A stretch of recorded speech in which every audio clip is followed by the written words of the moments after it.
Well, Fatality. On time. I have stuff to do, you know. Yeah. Look at me. I'm busy. Culture Casino. Yeah. I got stuff to do. This is a warning to all living mortals. That who shall ever open this chest of demons will release 13 of the most terrifying ghosts upon the face of the earth.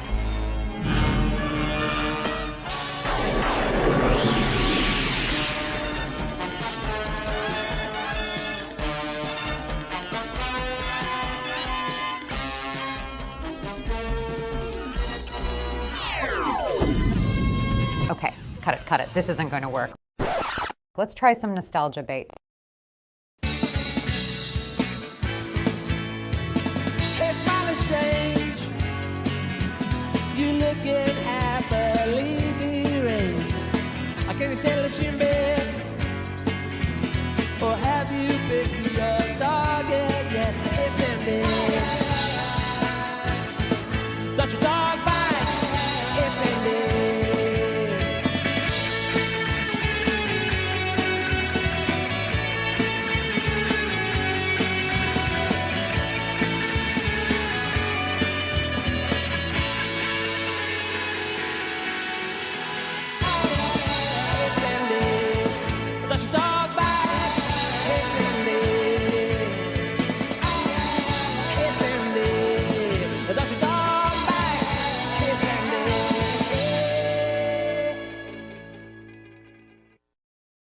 Okay, that was better.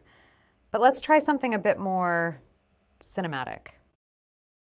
Hey, where my broken arrows at? They try to tell us we can't fly. Like we too broken or something. I mean, I'd rather let them know. Hold up, hold up, hold up. My squad about to roll up. Hold up, hold up. My squad about to roll up. Get them balls up. Get them balls up. Get them balls up. Get them balls up. Hold up, hold up. My squad about to roll up. Hold up. Hold up, my squad about to roll up, all the way up, get them balls, all the way up, get them balls, all the way up, get them balls, all the way up, get them balls, all the way up. Broken arrows get bows up, sometimes I pray with my nose up, thinking about when the world crumbles and my whole squad just goes up. Ain't gotta worry, we straight like an arrow, yeah. Ain't gotta worry about faith, nope. I'm on that straight and the narrow, yeah. I just go straight like an arrow, yeah.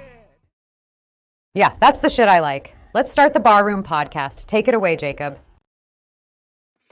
Hello, ladies and gentlemen. We are here once again for episode 113 of the Barroom Podcast, and I'm joined here with a packed group of individuals because our topics tonight are so exciting that everyone's just cramming and fighting for spaces. We told Rob that, you know, he has to medically recover from the beating that he took. That's why he's not here right now. But outside of that, I'm going to go ahead and introduce all of our guys who are joining us here right now on the show. We got our good buddy, Mr. Rob Models, joining us. How you doing tonight, Rob? I'm good. Did you mean Rick? Is it Rick's not with us right now? Yeah, say Rob. Okay. Yeah, I mean, I was on a roll, so I was like, you know, I didn't say anything. It's all good. No, I've been smoking all day, so I need to just double checking that I'm not. Yeah, you got it. That I'm here in the present. So, hey everybody. No movies this week apparently. I'm gonna go see Reagan. I think, just for the hell of it. I'm gonna be in Tennessee. So Is he I don't know what that maybe one? I'm not. I don't know what Dennis Quaid is doing, why he's like doing the whole appeal to right wingers right now, and he's on like Fox Nation all the time. I don't know what that's about. I'm kind of like. Do you think his brother is starting to like influence him a little bit? Well, he had some tearful. He had some always been tearful there. like, I wish I would have, you know, done something. And it's like, okay, well, you should have. You were actually like kind of a big shot at the time that he was genuinely having. No, and that's Hey, true. That's true. I'm just a cynical person because I cover Hollywood people all the time, and it's like, you know, how much of the time are they full of shit, and how much is it genuine? So it's hard to decipher sometimes. Yes, it is. Also joining us tonight is our good buddy Orange Chat. How's it going, Orange? I'm doing good. Had a video take off. Just enjoying life. Got to see my nephew play soccer today. Not bad. A little family moment. Also joining us here is Spider Cider. How's it going there, Spider? Great. Just fantastic. You might say amazing. Oh, I saw what he did there. Hey, Right. you can It's also an astonishing pun. you can also say that it was spectacular. There you go. That's another thing that is typically applied to Spider-Man, which is a Marvel property and in no way associated or owned by the Barroom Podcast. Yes. Stupendous. But what about the Amazing Spider-Man? Is that? We will abuse the fuck out of break it. your funny bone and forget to set it? Jesus Christ.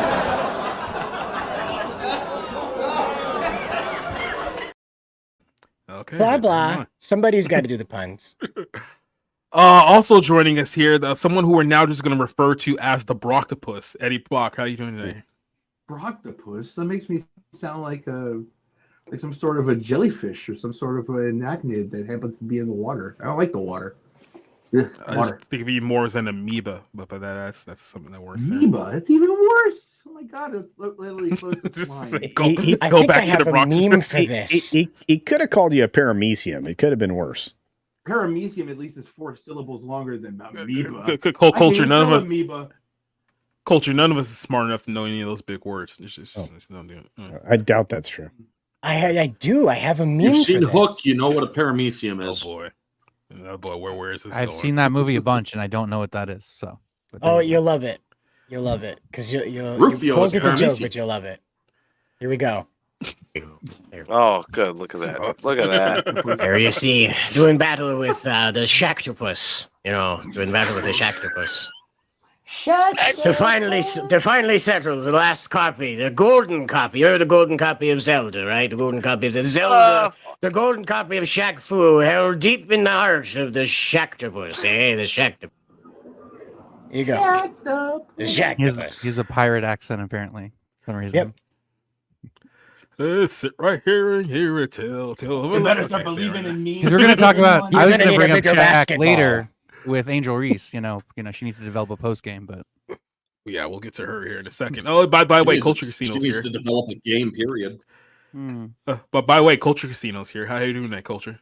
I'm good. I'm good. I'm privileged to be here this evening. I'm surprised to be here this evening. I cleared the deck. Yep. Jacob said, "Hey, you want to do this?" I was like, "Sure thing." Yeah. Let me make sure I didn't say "sure thing" to somebody else first, though. Let me double check. That'll be important. Yeah, I Important did. step. Yeah, I was like, by the way, is that the first time you've actually seen our new intro? no, I saw it last week. Oh, okay. Make sure. I didn't He's know a if you were lurker, lurking in the remember? shower. Yep, No. I lurking was in on shower. the show. Don't you remember?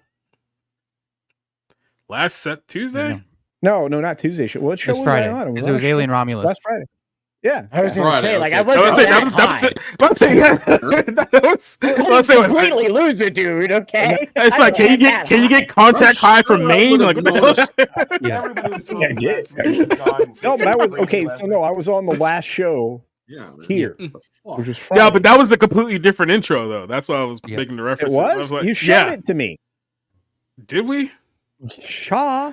Contact Okay. high from Maine. You're welcome. You might have played at that Friday show where we You reviewed did. Alien After we were Romulus. done, you said, "Hey, did you see the new?" Oh, intro?" after the show. Okay, Yeah, that's why I and I don't was- remember it then. And I was like, okay. So like you I held was me saying, hostage. what has cider done to us? You- I you am the held- corruptor. You are. You Son of held a me bitch. hostage for like 3 additional minutes, so I had to watch the intro for this show. So I've Okay, now seen it twice. now it all makes sense now. Okay. Okay. Well, I joining us here real quick, we're here live on Rumble, YouTube, and on Twitch. Our good buddy Keith is joining us all over the Rumble side. Shout out to Keith. Who else do we have here? Leslie Tarkin saying, "Hail to all you lovely people." Neozoic has a couple of questions for us. Neozoic's first question is that which Lord of the Rings film would you rather watch? The three that we're going to acknowledge, because we're not acknowledging any of the Hobbit movies. I'll just go and say Return of the King. It's just a really good way to end the whole saga. Really entertaining. Yeah, you know, Yeah. One Best Return of the Picture. he's not wrong. Not that that matters, but There's nothing beats the ending.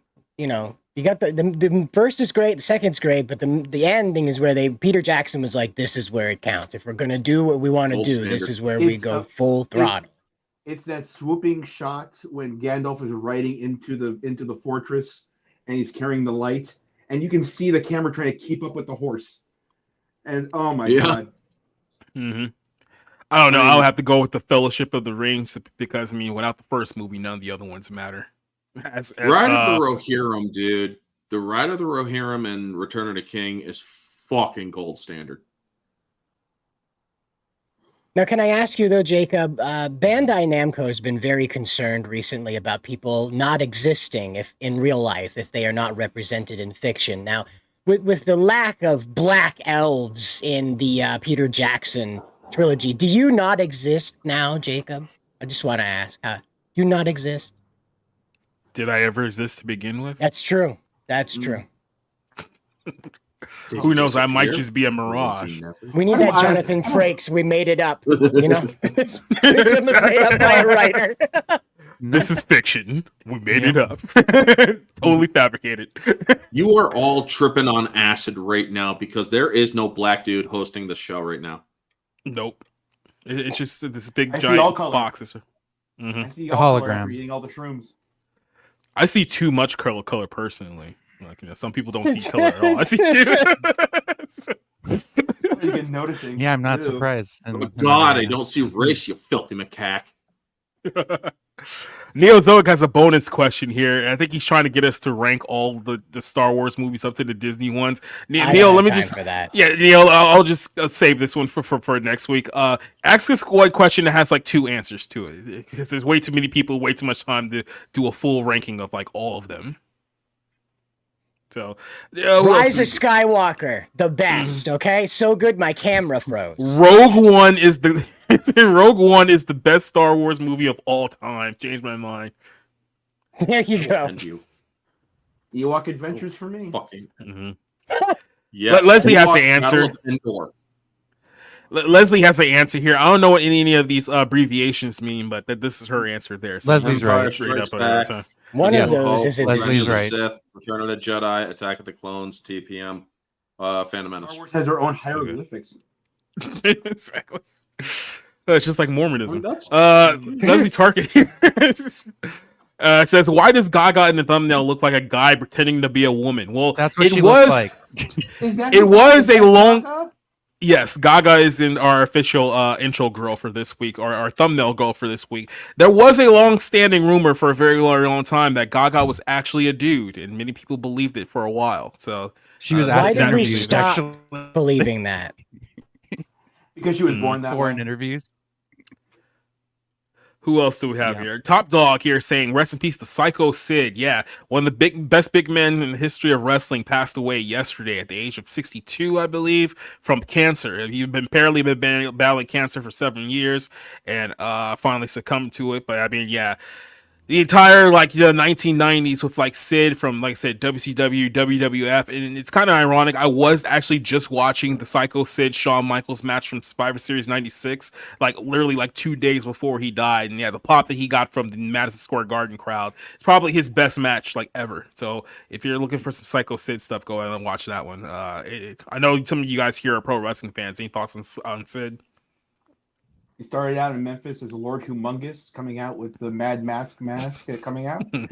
He was huge, 6'10", 345 pounds of pure muscle, and he cared more about softball than he did about pro wrestling, which is sad. He was such a great talent. Didn't Sid Vicious die in '79?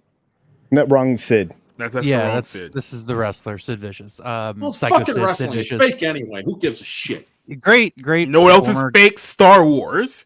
I think he was a great but I great still love athlete. I compared him with a lot of the bigger guys at the time, whether it's Diesel / Kevin Nash, Vader, just a kind of a big bad, definitely sold the heel aspect of his character. He had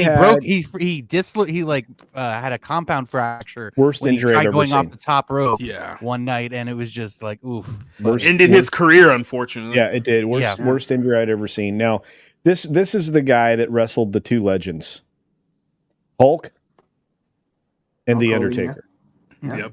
WrestleMania. And both were in the biggest events. This guy was the guy that you wanted to fight in those big events. Yeah. The man. Famously referred to Sid Vicious back in the day as a shit brick house, and when you just saw him, you just knew that was a guy you did not want to mess with. So, well, I want to say I actually saw a match of his recently. I think it was against the Undertaker for the WWF Championship. I think he had the belt at the time. And I want to say it was like Survivor 13. Series or something, but yeah, no, I had seen that pretty recently. So when I saw that he had passed, it was a little surprising because I didn't hear he was in bad health or anything. yeah, like I said, it was one of those things where he had kept his battle like to basically himself and his family, and then he came to it pretty recently. So it sucks because I mean, like I said, a lot of childhood heroes are starting to go now. So real quick for Cider. Why didn't they have him play He-Man in that canon movie? My gosh. Dude, yes, yeah. Are you talking about Masters of the Universe from 1987? The one he could have bench pressed Dolph Lundgren. Why didn't they get him to do it? I was gonna say, wasn't Dolph Lundgren coming off of Rocky IV, or was that after? It was coming right off of it was after. Yeah, I thought so. Yeah. There was no way he grew a mullet that quick. Star power. He also was in The Punisher, which I've never seen. There's a Punisher movie with Dolph Lundgren in it, and he's naked in it. Oh, okay. In the sewer. I don't need to know that shit, man. Who else do we got here? It says that when was the last time Gaga was relevant? Seems like it has been since 2012. I mean, A Star Is Born, probably, because she, Yeah. But again, I she was probably last the only relevant one a couple who years cared about ago that. when she did that song for Top Gun. I only like Bad Romance, so. I think American Horror Story kind of helped her carry on and become an actress, and that's why she got the Star Is Born thing, I think. Yeah. Hotel. Honestly, I don't think she's that bad. She's politically stupid, but honestly, I do not think she's that bad of a person. She's got a good heart and shit, but honestly, I believe the complete opposite of what you just said. We'll talk about that later. and look, I actually really liked her performance in A Star Is Born. I thought a lot of the songs were pretty good. She actually made me a believer. I was like, you know what? I actually think Lady Gaga could be a decent actress if the material's right. This Joker movie just looks fucking terrible, but when the material is right, I think she's pretty decent. Mm-hmm. Well, we'll see now, won't we? Neo has a new bonus question. What was your favorite Sid match and moment? I think I pretty much already mentioned it. Like I said, Survivor Series 96 against Shawn Michaels is probably his best moment in his career. The second best moment, because he was a part of it. I mean, he wasn't the main event of it, but he was a part of it. Is the Shockmaster debut? Yeah, he was there. So, and he tried his damnedest to get that thing over, but he was the only one who didn't break. Yeah. He was committed. That's the thing. He was committed to the bit, like no matter what he was doing. Yep. And I have to give him that. I mean, in retrospect, I can't believe WCW ever thought that was going to get over. They literally like bedazzled like a stormtrooper mask. You're like, what do you think was going to happen? 97. Like you just look at Sting. Sting just wanted to die.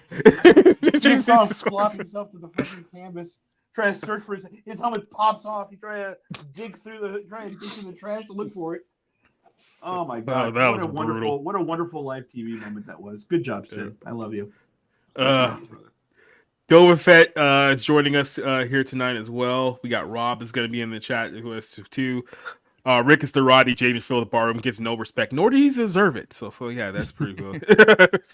Leslie says, finally to have some culture here on the panel.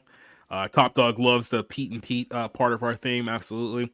DK saying that Hulk Hogan did nothing wrong. Yeah, we'll talk about Hogan here later on in the show. Nothing beats the 25 endings of fair point. Jacob that we see CGI. Didn't they? They went before any of that. No, there wasn't. That was the normie complaint when it came out, though. It was like, and it continues. It's not over yet. This movie hasn't ended for 20 minutes. It wasn't a dream. DK says that Sid got him in the pro wrestling. That's pretty fair. Yeah, it's worse enough that his compound fracture happened on literally WCW's final pay-per-view before they folded. So it was on a show that ultimately didn't mean anything at all because they were getting bought by WWE like literally weeks later. So yeah, it's probably the worst thing that could have happened. Paris' leather panties did not break. Yeah, his leg snapped during the match. Yeah, it's pretty brutal if you want to go check it out yourself.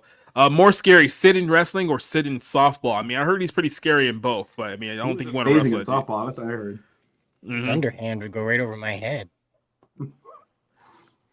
I'm glad the Crow is bad. It's just cringe. It's loser women like.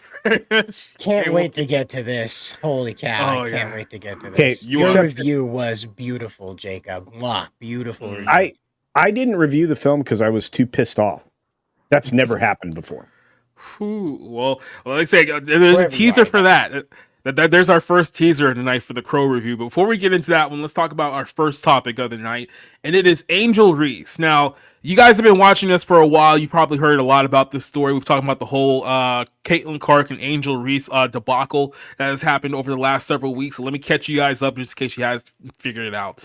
Caitlin Clark is the sensational rookie who has literally single-handedly increase all the viewership of the WNBA by 50% by herself alone. It's like they're literally packing out like 20,000 seat arenas now because of Caitlin Clark. She is the top draw in the entire WNBA. They're now getting private flights. They were flying Spirit before this year. So understand that they didn't even get not even first class flights before this whole thing happened. And there's been a lot of hatred and animosity towards Caitlin Clark for the obvious reasons, because she's white and she's basically cooking all of these girls in basketball right now. Oh, that one. Okay. Yeah, that one. So as a result of this, over the last over the last month or so, Caitlin Clark has actually been playing like really good. Like she got off to a rough start early, but she's like really starting to come into her own. I think her last few games was like something like 25, 8 and like 9 and 5. So I think she got the Eastern Conference Player of the Week or the Rookie Player of the Week not too long ago. Now, this upset a lot of people. When I mean a lot of people, I mean primarily black women. And what's happened is that because they don't like the fact that Caitlin Clark is the it girl, that everyone is going to see her, everyone's praising her, they're trying to essentially elevate Angel Reese as her equal. So over the last few weeks, Angel Reese has made pretty much headlines over the last several weeks because she's gotten a lot of rebounds. And I think some of the stat lines is that she's had like 20 rebounds in like the last couple of games. Everyone's That's like, basketball, not sex. That's basketball. Yes. Who knows? Maybe that one too. But at least in the game of basketball, she has at least 20 rebounds, and everyone's talking about this is generational. She deserves to win Rookie of the Year, not Angel Reese, not Caitlin Clark. Here's the problem here, and this is what no one wants to talk about, is that there is a clear-cut agenda from the ESPNs, the Fox Sports, all the big major sport outlets in the country right now. They're trying to artificially propel Angel Reese to be essentially the Rookie of the Year, the best of all the rookies. But when you look at her actual gameplay, the reason why she has so many rebounds is because she cannot shoot from inside of 4 feet of the basketball rim. She is absolutely terrible. I have a video here that we can talk about while we're discussing this topic. This is literally 8 minutes of Angel Reese literally just blatantly missing layups, like from right under the rim. Like here's one, there's no one in front of her, she misses. And what's happening here is that people have caught on to the fact that the reason why she has so many rebounds is because she's chucking up so many terrible shots from directly under the rim. She's usually the first one to grab the ball because she knows she's going to miss the shot. So her field goal percentage is absolutely horrendous, especially being that close to under the rim is like really, really bad. But she's getting all these rebounds, so they're trying to use this narrative to say that, no, she deserves to be the Rookie of the Year over Caitlin Clark. People are not buying it. At least Vegas right now is not buying it. But here's what's happening here. They're doing this for one of two reasons. Racism. One, because... well, that too, but primarily they're trying to do exactly what they did to Nikola Jokic last year. If you recall that story, Jokic should have won his 3rd straight MVP. And then what happened is that Kendrick Perkins went on First Take and opened his mouth and said that the only reason why people are voting for Jokic is because he's white, not because he's actually the best player in the league. And the league responded by essentially robbing him of his 3rd straight MVP. Now, Jokic ended up getting the last laugh because his Denver Nuggets won the NBA championship that year, showing that he was the best player and he should have gotten that MVP. So what they're trying to do is that they're trying to create this narrative that Caitlin Clark isn't actually the best player in the league, so that she will actually win Rookie of the Year. Or when that clearly doesn't happen, they'll use racism as the background of why Caitlin Clark won over Angel Reese. Either way, it's really, really sad that it's been several months now since Caitlin Clark has been in the WNBA, and these people are still angry over the fact that she's the best player in the league. They still cannot handle this at all. So, Rob, I want to start this one off with you just real quick, and then we'll go around. What is your thoughts on essentially the artificial hype about Angel Reese? Like I said, you're seeing like literally 8 minutes of her just missing layups under the basket, but because they count as offensive rebounds, she's basically stat padding is what she's doing here. What is your thoughts on this situation, Rob? Yeah, so I really got into sports. I mean, I just always liked them, but I've always paid attention to stats. It's always been something that I like to pay attention to. And in basketball, there's a really important number that they used to talk about that they don't talk about anymore, and it's called PER, player efficiency rating. And every time they post Angel Reese's like stat line, like when she has a double-double or something, she's in the red, she's in the negative, meaning she's costing her team scoring efficiency, and ultimately making it more likely that her team's going to lose. And every time you see Caitlin Clark's stat line, it's in the green, it's plus, and it's like, and she contributes points, she contributes rebounds, she contributes assists. And while Angel Reese might be averaging a double-double, which is impressive, the majority of her shots are less than 2 or 3 feet from the basket. She doesn't have the range that Caitlin Clark does. You know what I mean? So it's like there are the things you have to take into account even when you're comparing the statistics of the two players. Caitlin Clark is driving the financial aspect of the league, and she's a better overall player. So that's just my general take. I mean, Angel Reese is kind of a just unappealing, unlikable, entitled personality. You know what I mean? So that doesn't really help her, I think. But that also seems to be like the status quo in the WNBA. Like we want to sell unlikable, difficult, young women who are good at basketball. See you next Tuesdays. See you next Tuesdays. Yeah, so and that's pretty much it. She's one of the worst of them, and she is always committing an offensive foul when she shoots. She literally is using an arm sweep the whole time. I'm not. Look, I hate women's basketball. Yep. I think they haven't given you much reason to like it up until the last few months. Just put it that way. Yeah. With Caitlin entering the league, I saw somebody who actually could play basketball. So I got really excited, and I'm like, oh wow, this is the white chick Larry Bird. I was like all of a sudden really excited for basketball, and Girly Bird. Like, yeah, and no, there you go. No, they beat her the heck up all the time. I'm sorry, Cider. I took away your spot. I apologize. No, I didn't have a spot. I just wanted to raise my hand and say, just looking at her, I ascertained everything that you and Rob have said about this black lady. She's not. I don't even know who she is, and just looking at that right there, I can tell everything that you guys said. Just the expression on her face, the way that she carries herself, rolling her shoulders across the. She thinks she's Lady LeBron. She's Shebron. So keep in mind, this whole thing with Caitlin Clark and Angel Reese actually started a year ago because it was LSU and Iowa in the national championship game last year. Yep. And Angel Reese's LSU team won. And when they won, she taunted Caitlin Clark. She did the little "you can't see me" John Cena thing. And everyone tried to propel Angel Reese to superstardom based on that, right? Because like I said, they didn't like Caitlin Clark then. So because she beat her in the national championship game, that was her I guess jump off point to superstardom. Now what happened was that a few months afterwards, we did talk about this last year if you recall, she actually got academically suspended for a few weeks because her GPA fell to a point where she wasn't academically allowed to play on the team for a little while. And then when they rematched earlier this year in the Final Four, I believe Iowa actually beat LSU this time around. So this whole rivalry with Angel Reese and Caitlin Clark has been going on literally since college. And like I said, it's primarily two sides right now. You have the casual normie audience who sees that Caitlin Clark is actually a girl who knows how to play basketball and she's actually entertaining and people want to see her. And then you have the more racist, envious side of this, which you can call me whatever you want, but I'm just going to say what it is. It's primarily driven by black lesbians who are either former players or in the media who cover this, who are propping up Angel Reese. Keep in mind, there are many men in the basketball circle who have been saying that you guys need to stop like hating on Caitlin Clark right now. Like, it's getting old. Like, Charles Barkley has called them out. Shannon Sharp has called them out. Stephen A. Smith has called them out. Shaquille O'Neal has called them out. It's like, even like the male basketball players are like, you guys need to stop. Like, really, you need to stop now. Stephen A. Smith, the worst shit stirrer that exists in like sports broadcasting. You know what I mean? Even he's like, okay, you guys need to like relax. Wow. And when Stephen A. Smith is telling you need to relax, you might be alienating your fan base.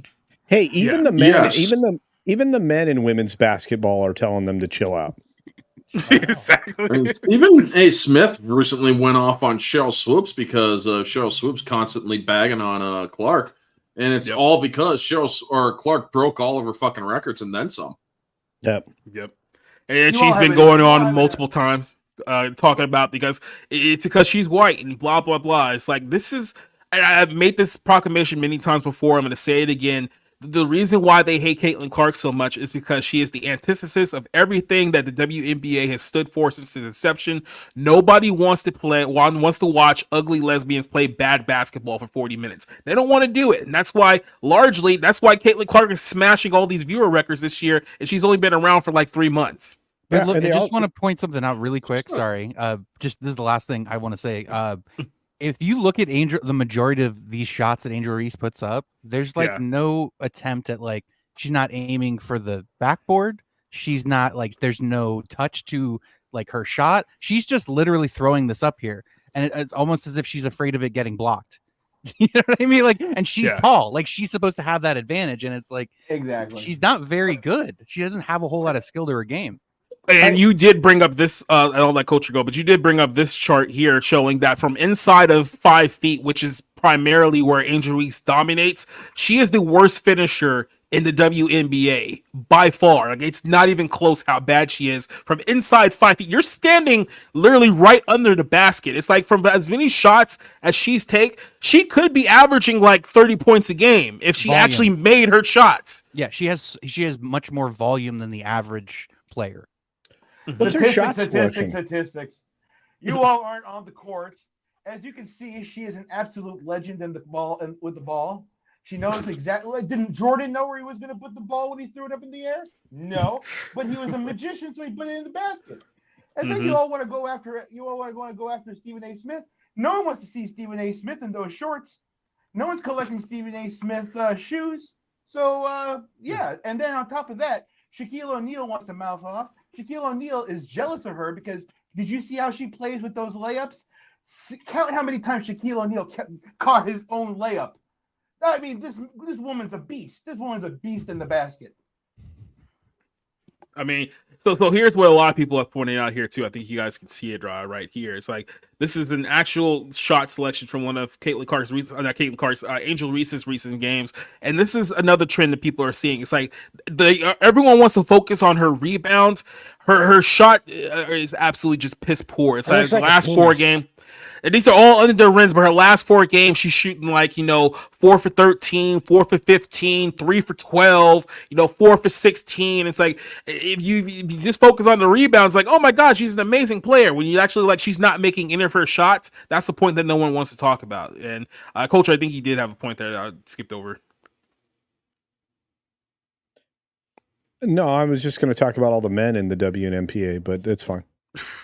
Well, yeah, it is majority lesbian, just in case you guys didn't know. At least between 70 and 80%, and that's probably and Brittany Griner.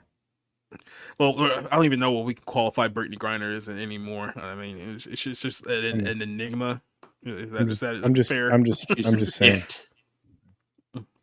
Can I ask though, without getting too dark, forgive the pun, how do you get a black lesbian? Like, I know how you get a white lesbian, like dad didn't hug me enough, blah, blah, blah, again, without getting too dark. Like, how? Like, that just befuddles me on every front. Like, how did he get there? I made this joke. I made this joke earlier this year, but it's like, when you watch, like, the arrival shots for a lot of these WNBA teams, they look like, early 2000s Southern rappers as they're walking like into the arena, and I can only think to myself, "Oh wow, I wonder why no one's been watching this for the last several years. Could it possibly have anything to do with this?" And it's like if you're gonna watch a bunch of like ugly dudes like play bad basketball, you can just watch the NBA. I mean, like it's not a step up. You watch the D League. You watch the developmental the kids. That's what you do. Even the play in the D League is better than WNBA. No, yeah, when for you sure. said D League, I was like, oh, that's where they put all the trans. Okay. Well, I don't know. Brittany. There's anyway, also the G League, right? Which I think is that's even what the more... D League is. Is it? Is Okay. the D League. Yeah, okay. I feel like the D League's a little on the nose for these ladies, but whatever. Yeah. There's so many sexual puns being made right now. I can't. Oh my gosh. Well, you're the one that wants to dip lesbians in chocolate for some reason. Yeah, I didn't want. I just want to know how it happens. This Family Guy clip is just never not wrong. Here we go. No daddy there to spank her. And at the top of the second half, it's 16-9. Easton leads the scoring with 4. And that's why she commands $7,000 a year. These gals sure do make it look difficult. But is having this minor skill worth being so unattractive? That's for the fan to decide. Yay! Fan. Singular. Fuck. What I didn't realize is I was going to be subjected to bad basketball tonight. I should have checked the scorecard for what I signed up for. Mm-hmm. So yeah, I mean that's basically the WNBA in a nutshell. So everyone in the media, nuts. Well, they're not supposed to be nuts anywhere. So wait, maybe the nuts are in the trunk of their car. Maybe that's where the nuts are. WNBA playoffs are during, let me get this straight, the start of the NFL season and Major League Baseball playoffs. Is that? Yes. What they have the worst schedule of any, and I say organized very loosely, but any organized sports league. It's just terrible. They're hoping you get drunk enough to not change the channel on ESPN, basically. Rich showed up. Yeah, finally. He's usually late. Well, I have to come in late because I get off work at when you guys start. He's like Lady Gaga. I got a job, responsibility. So excuses. You're in. I see you're at the Transmission Cafe. What? It says RX Cafe TX. Oh, well, no, that's a nod to my website. Oh, okay. Yeah, it's a drug cafe in Texas. No, he is literally on the Mexican. The leather bar here. I am Mexican and I live walking distance to the International Bridge. So yes. I don't know how I supply Rob and Cider with all their good material. Oh. Yeah. Yep. I'd be nothing without Rick. The prescription cafe. Yeah. Well, you know what? Your pipeline to Maine must be pure, dude, because dude's getting wrecked all the time. Oh, riggedy wrecked. Yeah, Cider is like one of my besties. Of course, I'm gonna give him the very best. Speaking of besties, though, why haven't we got like that XFL version of women's basketball where they lower the basketball hoops a little bit and they get like those 5'4" Victoria's Secret models out there greased up throwing a pink basketball around? What? Hey. Why hasn't that happened yet? Hey, I got $1 million idea. You can have this for free. Lingerie slam ball with trampolines. I don't even know what a slam ball is, and I'm down. No. But the players have to come from friends only. Friends only? Is that only fans for people who don't like masturbation? You don't say that on YouTube. Friends only platonic. Yeah. Yeah, I know culture's used to being on his channel. This one is like suppressed to hell, so it's like, Oh, I care about not being suppressed. Okay. Well, I didn't even know. I didn't know we weren't allowed to say. Well, YouTube did that a while ago. I'm gonna write down only you friends. Could. Well, we you can't say fuck. You can't say shit. You can't say really anything. We can bring some players over from Farmers Only. Is that what you were referring to, Cole? Sure, that would work out. But here's the other thing: you can't talk about transmissions either because they get pissed off about that too. Oh, yeah, I tried to put the trans word in there and it blocked me, YouTube. So yeah. So for now on, when we refer to OnlyFans, we will refer to it as more politically correct term, only whores, because that's more to the nose. How about she's for the fans? She's for the streets. Well, that's also That's what it true. Oh, wow. means. You know what? Get that clip. That's one of my favorite clips. We'll have She to dig belongs, it up she there. belongs to the streets. And dude, do you guys ever watch the Manosphere stuff? Because it's amazing. I did not realize. I haven't in a while. I will occasionally watch a video, but yeah, it's not something I regularly consume. I was like, dude, there's a ton of like gardening tools out there in the world. Holy cow! Well, any final thoughts on the Angel Reese topic before we move on here? Talk about a Need to get back garden to- tool. Yeah, need to get back to gardening. To quote Jim Norton in Spider-Man, I think it was Spider-Man or Spider-Man 2, I don't remember because I'm not a giant nerd, but he stinks or she stinks and I don't like her. She stinks and I don't like her. She will be the what is it, the rookie of the year, and President Kamala Harris will greet her when she's inaugurated. Everything's great in the world. Don't let anyone tell you otherwise. Let's put it that way. And with that said, it's probably be a good idea to just go ahead and go straight to the movie review because this is what everyone's chomping at the bit for. So, movie time.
So, this week we are talking about the film The Crow, a remake of a movie that ended tragically 30 years ago, yet somehow became a cult classic, and now here we are. So, there's a lot to establish here before we really start getting into the movie.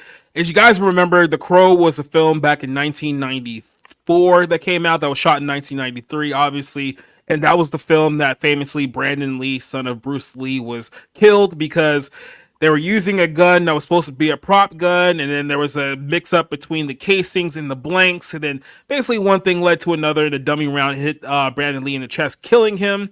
The film ended up coming out. It became a kind of a cultural hit. Now, who knows how much of that was driven by his death or how much of it was driven by it actually being a good movie. That's how we established this film from there. They've been trying to make a sequel or a remake or a reboot of this since literally 2007. This has been in developmental hell for at least 16 years, and there is a large list of people who have been associated with this film at some point. This has been passed around by like director and writer and director to star. I think everyone at Hollywood at one point has been offered this movie. So I'm just going to give you a short list of names of people who are offered at some point in the last 16 years to be the lead of this movie.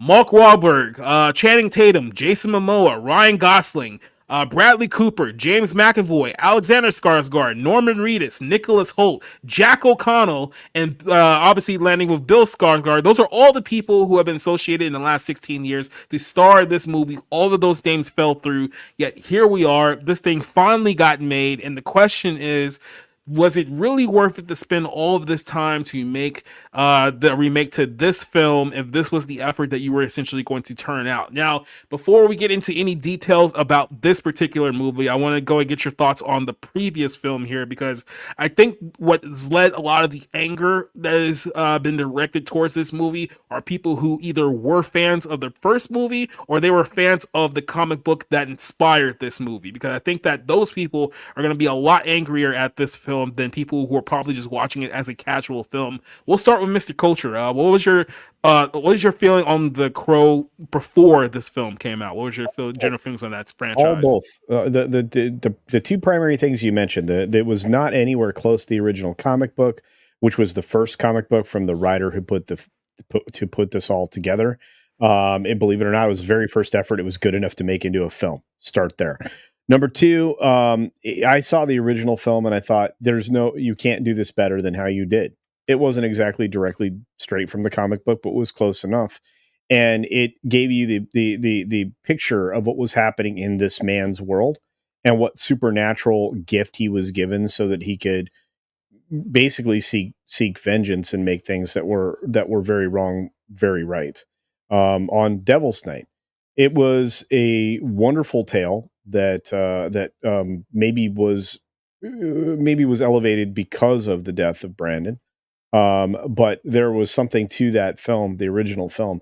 And I think that what you had is a vote of the audience when it came to this new one, where, people just abstained. That's probably the best way I can say it. So I think fans recognized this for what it was and said, no, thank you. We've seen this cash grab bologna sausage with the two other bologna craptasticness that was created afterwards. So I think that's where we're at. Look, fans of the original property would have shown up for that. If you could have called this anything else, right? Or if you could have renamed the characters to something else and it happened in this universe, you probably would have got a better response. I agree with you, Rob, but I'm just suggesting, a different conversation. I'm just saying that's why this film isn't going to appeal to people who like the original, and I think that's the sole focus of the failure. Those are my words. That's what it is. And then I will say this too, and I'll shoot this one over to Rob here. It's like I agree with that for the most part, and this is kind of like a calculated error from Hollywood's perspective. Shocker, Hollywood doesn't know what they're doing. You make a remake. And here's the thing, I don't blame people for comparing this one to the other film, the one that came out 30 years earlier, especially when you use the exact same title from the movie 30 years earlier, right? So it's like you're setting yourself up from failure in that aspect. It's like if you were trying to be like, hey, look, this is going to be a little different than the other one, don't try to compare the two. It's like, at least don't give it the exact same name as the film from 30 years earlier. But Rob, kind of same context, what is your, I guess, how do you view The Crow, like before you watch this film? What was kind of your thoughts going into it? I have a very, very positive memory of The Crow, of the original property. And now I rewatched it on Saturday, the original with Brandon Lee. Not as good as I remember it, a little sentimental, actually. I was surprised how much heart was in it. But still a really good movie that competed with, again, it was the 90s was loaded with, in the indie market as well as the commercial market. We're talking about gritty crime films. So, I mean, it was daring. It was a creative way of bringing that environment to life. I love Ernie Hudson. I thought he was very good in it. So, I mean, there's a lot to work with that original movie. And if you wanted to update it, like I could see that, whatever. What we got is something doesn't even feel related. It doesn't even, there's almost nothing in common other than the names of the characters and maybe the location, and it's a violent revenge movie. You know what I mean? But there's a million of those. So I genuinely think this movie was so bad, was such a poisoned execution, where they probably just wanted to dump this because there's really no thought behind the execution of this movie. In marketing it, in just the production of it itself, making the movie. It never hit, like I don't feel like I can even give it a review. It's that bad. That's how I feel it genuinely fails at every level, creatively, artistically, even just as a coherent story. I just thought it was like, okay, the violence that Rick talked about on Friday, I was like, it didn't even land because it's like everything leading up to it was so ridiculous. And then don't even get me started on Shelley. Was so happy when she died. You could see her big ass fucking teeth through the bag. Oh my God. And then I learned it was the chick that Shia LaBeouf beat up. And like, I was like, oh my God. So, okay.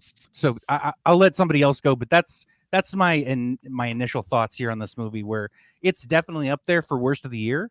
And it's not about the material. It's not even about the story. It's just the movie was so bad. I can't even get there. Danny Houston's in it. I really like Danny Houston. And guess what? There's some gravitas there, but he's absolutely wasted. He's absolutely wasted. So anyway, I'm good for now. Rick, do you agree with Rob's sentiments? Well, I'll just want to clarify that Danny Houston is wasted in terms of a performance, not in the cider manner of waste. Oh. All right, so we need to clarify that. Okay. I love you, cider. Do you though? Do you? Yes, I do. Yes, I do. I'm saving my money to go up to Maine. Oh. Now, I'll say that as someone who has never seen the first Crow, because I never see anything the first time, I went into this completely blank, but I do know how well loved the first one is, and I did overhear some people who had seen the original and who had not. From what I heard from them, they told me, or maybe they tell me, they told each other, apart from the love story, this is a completely different story. And they were surprised at the violence. Even for myself, I went into this kind of wondering, were they going to try to do anything really new, based just on what little knowledge I have of the first one? There was nothing there. There's nothing there. I certainly agree with Rob when it comes to FKA Twigs, and I found out, I don't know about Shia LaBeouf beating her up in real life. I do know she was in Honey Boy, a movie that is wildly overrated, and she was so bad in that one that when I looked up my Honey Boy review, I didn't even mention her. That's how bad. I forgot she was in it. I by the way, I really like Honey Boy. Just saying. Yeah, no, it was overrated. So I was not impressed. I found the movie dark, literally dark, where I was almost like, I can't see what's going on. It made Gotham City look like Mayberry, really, in terms of visuals. And yeah, Danny Houston, he's very good in a lot of films, and he elevates a lot of his material most of the time. This, there's only so much he could do, but it's not. I'm hoping that he got well paid for this and just kind of camping it up. All right, can I talk about how much this movie cost at some point? Oh yeah, wasn't it like 50 million at least? Okay, do you know how much it was acquired for? No, how much? Oh, no. Lionsgate bought it for 10 million. Wow. Oof.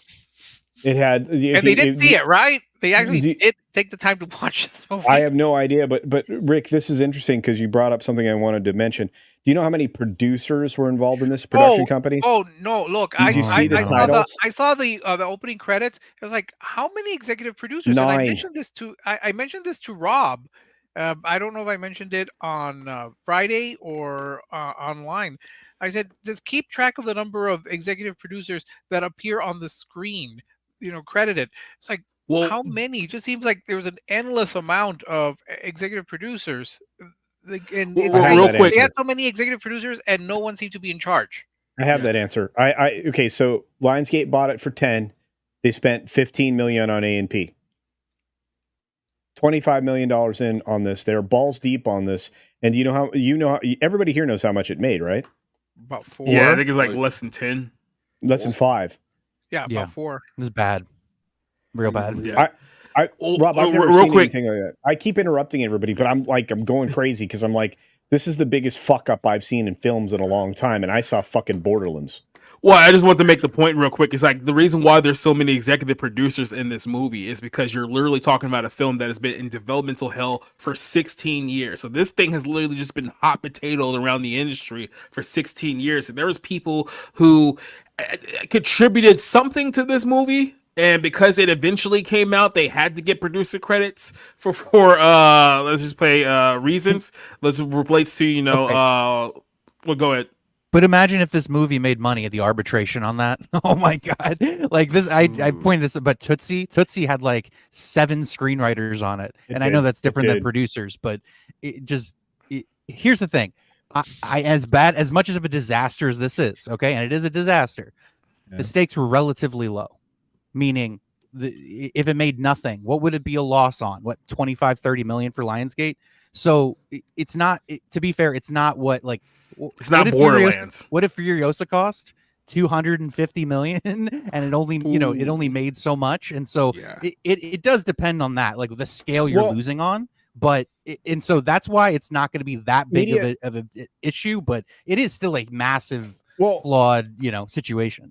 Yeah, but see, MCT was probably the financier on this. They were in last place on the production list as far as the production companies goes. They were the people funding the original film and keeping it alive for all those years. And my guess is they lost a couple $100 million over time. Oh, so I mean, the MCT was in the worst situation. You go down that producer list, and there are people that, by the way, that's not all the producers that were involved in this, or production companies, I should say. But it's like Jacob pointed out, I have never seen this big of a fuck up, right? And then it's like the week before that, I had never seen this big of a fuck up because it was Borderlands. So it's like back to back. Like Lionsgate is just getting fisted left and right now. Like not in a fun way. But hey, don't worry, guys, because John Wick 5 is in development because we need another John Wick. You know what? That film's gonna do fine, you hater. Yeah, we didn't need another. Honestly, I said in 3 that they were pushing it and they need to wrap it up. And now we're getting 5. Also. So there's that.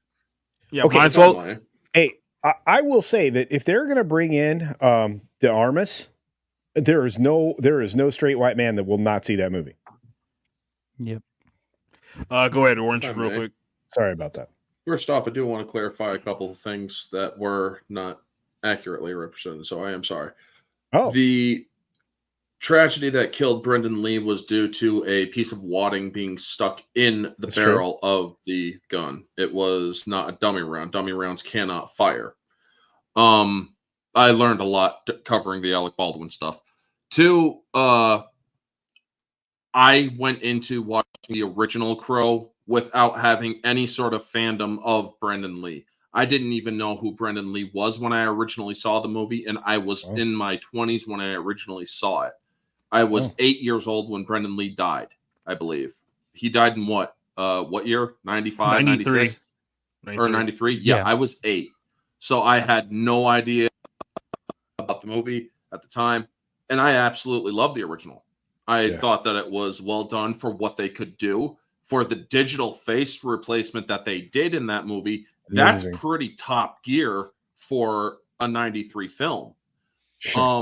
When it comes to this movie, you have a lot of things going against it. One, people are still raw about what happened on the Rust set. And it still brought back the tragedy of Brendan Lee being killed. 2, you have a movie that is very much loved by a lot of people, and they're automatically going to draw comparisons regardless of what the directors and them saying, oh, it's not a reboot. And he just recently came out with a statement. Following the Crow backlash, director Rupert Sanders says, I think a lot of people are very active online and not so active in life. Get out and do something and have less time throwing stones, maybe touch some grass. Dude, that is not a good way to market your fucking film. Yeah. You are making the same mistake Amanda Stenberg did with the whole Acolyte situation.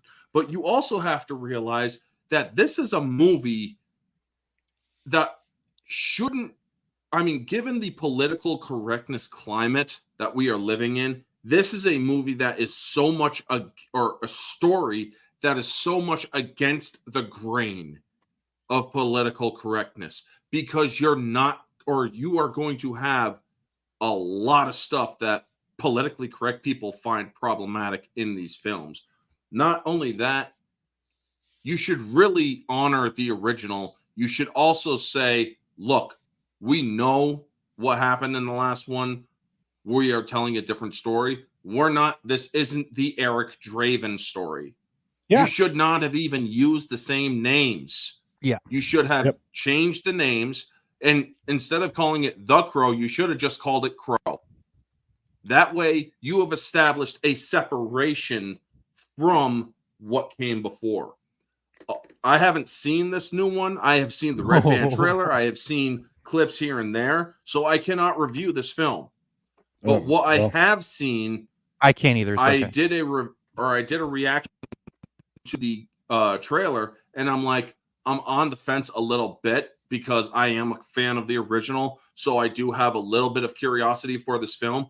But ultimately, I didn't go to see it because it's like I'm just not feeling the same draw that I did back then. Not to mention, you have the original cast members saying this film is not interesting to me, and I don't think it should have been made. I just don't. They made a lot of mistakes, and they had bad timing because of the whole Rust situation 3 years ago. Well, I will agree with Orange Hat on this point. The original is beloved by many people. I mean, I haven't seen it, but I know that there are many people who are very passionate about the first one. I can't speak to any follow-ups because, again, I don't know how they're tied into this one or the first one or to the whole comic book. I've seen a person slapped because they said the original sucked. Let's just say that. I've seen a person slapped in a theater because they said the original sucked. Yeah, and again, I don't know if the fandom for The Crow is related to Brandon Lee and his very tragic death, or if they just love the source material, or if it's a combination. I do know that they're going to try to do a reboot, remake, reimagining, however you want to define it, of a film that is loved in a certain segment of fandom. You know, you have to tread very carefully, and they did nothing in this one to make the fans of the original want to watch it in terms of anything, the story, the publicity, certainly the performances, with maybe the exception of I want to say that at least Bill Skarsgård, I think he did try in the same way that he's not story was in the same way that in Argyle, what's his name, Sam Rockwell tried to make it work. Well, Henry Cavill got was the front face for that, and they dicked him over too. So I know where you're coming from, Rick, because I agree with you.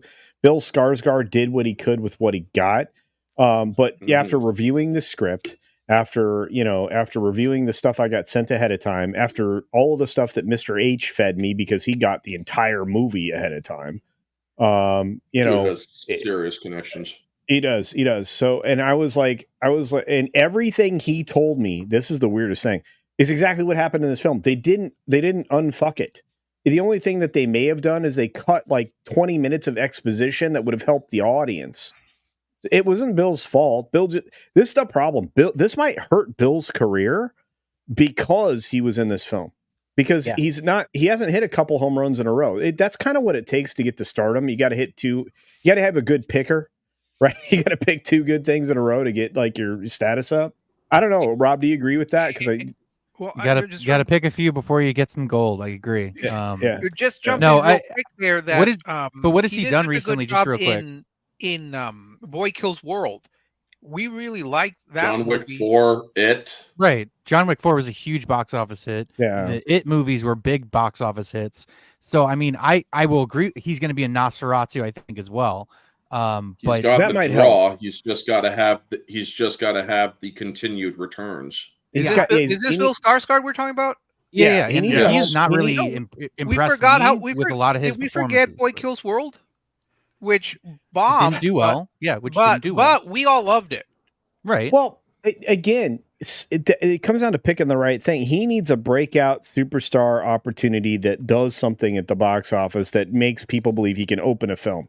He's had several consecutive films that don't open. Sorry. He was great in what was it, Pennywise? Yes. Yeah, the two hit movies. Yeah. Yeah. And so, but here's the thing. If you can't open, Hollywood won't hire you consistently. You might get knocked down to second or third position on films, which is not a bad place to be, but you don't want to be stuck there, right? Yeah. I mean, what's his dick? He was in the film you guys were talking about with Gaga before we started. Bradley Phoenix. Oh, no. Bradley Cooper. Yeah, Bradley Cooper. Yeah, Sorry. that dude. Yeah. That dude accidentally became a star for a short period of time, but then he got relegated back to like ensembles because he stopped hitting home runs. Hollywood it will punish your ass if you do too many fuck ups. That's the thing. I mean, Bradley Cooper is more of the whole like writer director thing and acting and you know what I mean. Like I know what you're saying because he was very much a leading man for a time, but I think he more or less transitioned to being in his own movies. But maybe that's just a way to make money while you're figuring it out. Well, yeah, Wahlberg figured it out though, right, Rob? Wahlberg was like, nobody's going to hire me because I'm a religious right-wing family guy and they fucking hate me. So I'm going to go and do my own productions and direct my own shit and do my own films. And you know what? That worked out for him. Well, he knows his niche. I put it to the fact that Mark Wahlberg can't act, but whoa, you got to be careful with that, man. He does know his audience. I will say that Mark Wahlberg financially as a producer, actor, and his stuff, especially the last 5 years, he knows his audience. I am not his audience, to be fair. Right. I generally don't like the family action thing that he likes to jump into, but sure. He's a Bostonian nutcase, and that's why I like him. Well, he's very Boston. Holy shit. But I mean, the whole Wahlberg family is like that. And Rob, I respect where you're coming from. All I'm saying is Skarsgård could be hurt by this film. If he's great in Nosferatu, which I expect him to be, that guy is who was the crazy fuck that played Gollum in the 3 films? Andy Serkis. Serkis is a crazy fuck. Oh wait, somebody left. Did I push them out? Was it my fault? I feel like Eddie Brock left them. No. Oh, okay. All right. Eddie left. Okay. All right. I was like, did I? Well, real quick. First of all, we haven't actually talked about anything regarding the film at all. People are like, let's try to hear the review of this. We haven't actually talked about the film at all, so they have no idea like what this movie is about or. It's not about what The Crow is about. Let me just put it. No, this film. This film is a melodrama telenovela for the first 2 acts, which is completely unlike the original film. And when you get to the 3rd act, you get to see the amazing action scenes that were in the trailer.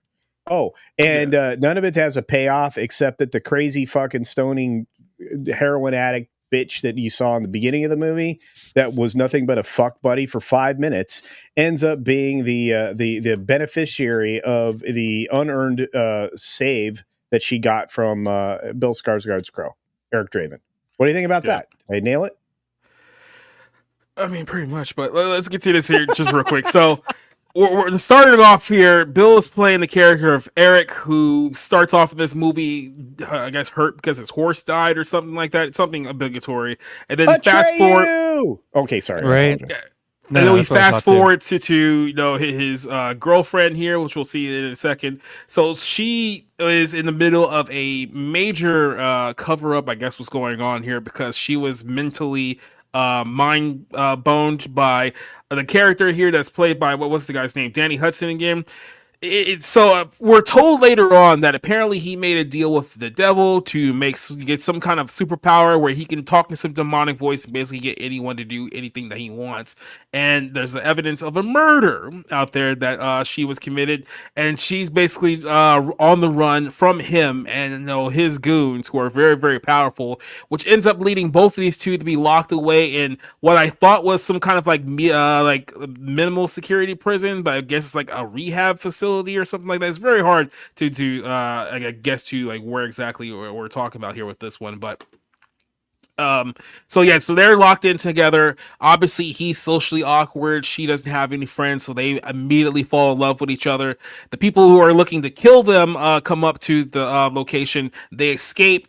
Now, knowing that there's somebody out there who's trying to kill them because they have information that obviously they do not want out there, they decide that they're just going to sit there and play girlfriend and boyfriend for the next several minutes of the movie. So it's all about building up their love for one another. This is all about, setting the tone here for the great portrayal, which is they finally find these two, they kill both of them, and then toss them into the abyss. Yet somehow he manages to survive because, the great hurt of his love for this girl gave him a second chance, and he is told that, if he goes back to the real world and essentially kills all the people who killed them, that he'll have an opportunity to go back and save his girl.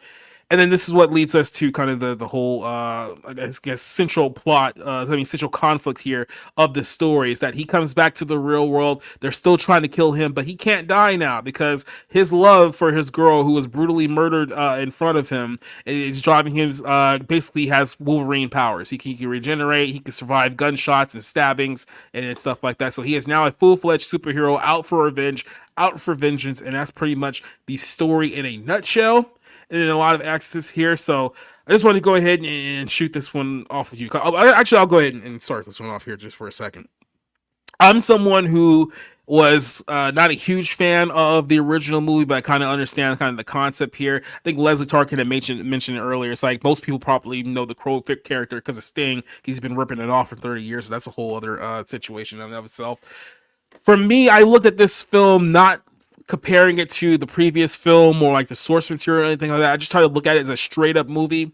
For a lot of this movie, it's not bad for a normie perspective, but here's where I find the biggest flaw here in this entire story is that storyline wise, there's a lot of plot induced stupidity that goes along with this movie that you have to really kind of turn your brain off in order for things to kind of make sense. And I hate movies that make you do that because when you're really just getting to like the story between like him and this girl and whatnot, they actually do have, I guess, somewhat chemistry together. I know Tom, our good buddy Tom, was like going off on them because like they're freaking junkies. And I get it. I'm not saying that he's wrong, but besides that, it's like the story about how those two got together and how they felt, like I can buy into that. It's everything else outside of their love story that's just ridiculous to me. It's like we're not really given a great explanation in the villain and kind of like his motivation here. He's really not even that big of a part in the story, if we're being completely honest with you. It's like there's time periods of like 30-40 minutes where you just don't see him at all. So there's like no presence here of like a growing threat that is going to be a problem that they have to deal with like later on here. He's kind of missing in a lot of the portions of this movie, and most of it is just like Bill Skarsgård being like almost like Chester from Linkin Park style of like sadness and emo because he was bullied as a kid and he didn't have any friends and all this stuff, and the one person that made him feel anything in his life was ripped away from him. So it's like it's kind of a what was that really emo band, My Chemical Romance? I'm pretty sure Rob knows a little bit about that. I know all of them. Yep. So that's three sweet cheers for revenge. Yep. Yeah, it's really just like that kind of like neo-gothic like type of feel to the film, and I don't think it has any real true connection outside of that. It's like you have all the focus on kind of the romantic side of this, but then you realize, wait, this is supposed to be a superhero movie technically, so there has to be some action to it, and the action is just very, very bland. It's not anything that truly stands out. Outside of the bubble, this really just feels like kind of like your run-of-the-mill John Wick style action movie that we've just been getting like force-fed for like the last 10 years, and we're at the point now where it's like if we're not going to do anything memorable or anything that kind of stands out, you're not really going to get much out of this, right? Like, it's a complete different from what we saw earlier this year, where Boy Kills World, when it had its style, it had something that stood out. It was funny, it had a lot of wit to it, so it's like there was a lot of things working in favor for that film. All of that is removed in this film. Like I said, it's kind of dark and mundane, and like I said, it's not, from my perspective, it wasn't terrible, but this isn't something that I care to watch again. I don't think many people who are going to watch this are going to care to watch it again, just for the fact that there's really nothing to this. And when you're comparing it to the film that you gave it the exact same title from 1994, all you're really going to do is going to make people going to go watch the 94 film and remind themselves, oh, this was a much better movie. So on that level, you've kind of failed on just the whole mission statement of your entire film. So it's like, if that was what all you were going to accomplish was to make people want to watch the original movie, why'd you even waste 16 years trying to make this one to begin with? So I'll start this off with Culture. Do you agree with my take, or are you going to challenge me on my take this time around, Mr. Culture Casino? No, I can't challenge you on this. I think that the first film was a superior thing. Glorified CW is correct. Well, I don't know why she's not here. She's a brilliant person. We got to get Cassie in here. She's working. I know, but it's that. Or thing. so she says. Well, no, I mean, look, this film suffered from it lacked everything: heart, story. The two characters, they're fuck buddies at best. There was an actual relationship that was conveyed, not so much in the scenes, but in the actual exposition of the situation of the original Crow. You didn't get a whole lot of lines out of Williams. Shelley didn't speak a lot. Shelley Williams didn't speak a lot in the film. She didn't have to. You had a very strange bad guy here that made no sense, that had powers that you didn't quite get defined very well. Yeah, sure, he made he made a deal with the devil, but they couldn't explain to the audience, which is why I think 10 minutes of the film got cut out in the second act. 10 minutes got cut out in the first act. 10 minutes got cut out in the second act because it was too long. But they needed those things they cut out because the audience was like, what the fuck? This guy's drinking blood for some fucking reason that's not explained at all. Or just real quick, just to pause you. In the midway portion of the film where he's kind of in, I like to call it the other world, even though I know that's not the official term for it. That's just what I use. When he's talking to the guy telling him the rules, oh, you got to go back and kill these people and whatnot. I assumed the original seer, the guy that kind of broke it down. Yeah. I can't remember what his name is in the comic, but yeah, I was like, okay. Anyway, keep going. I'm sorry. But no, I assumed the twist here was going to be that he was actually the devil, and what he was really doing is that he was basically just getting him to kill a bunch of people and cause a bunch of mischief because, well, he made the deal with the first guy, and then he ended up getting these two killed, so now he's going to make a deal with them so that they go back and kill the other guys and basically cause a whole bunch of chaos. That might have been a much better angle for the film. It might not have been as comically accurate, but it's it's better than what you did.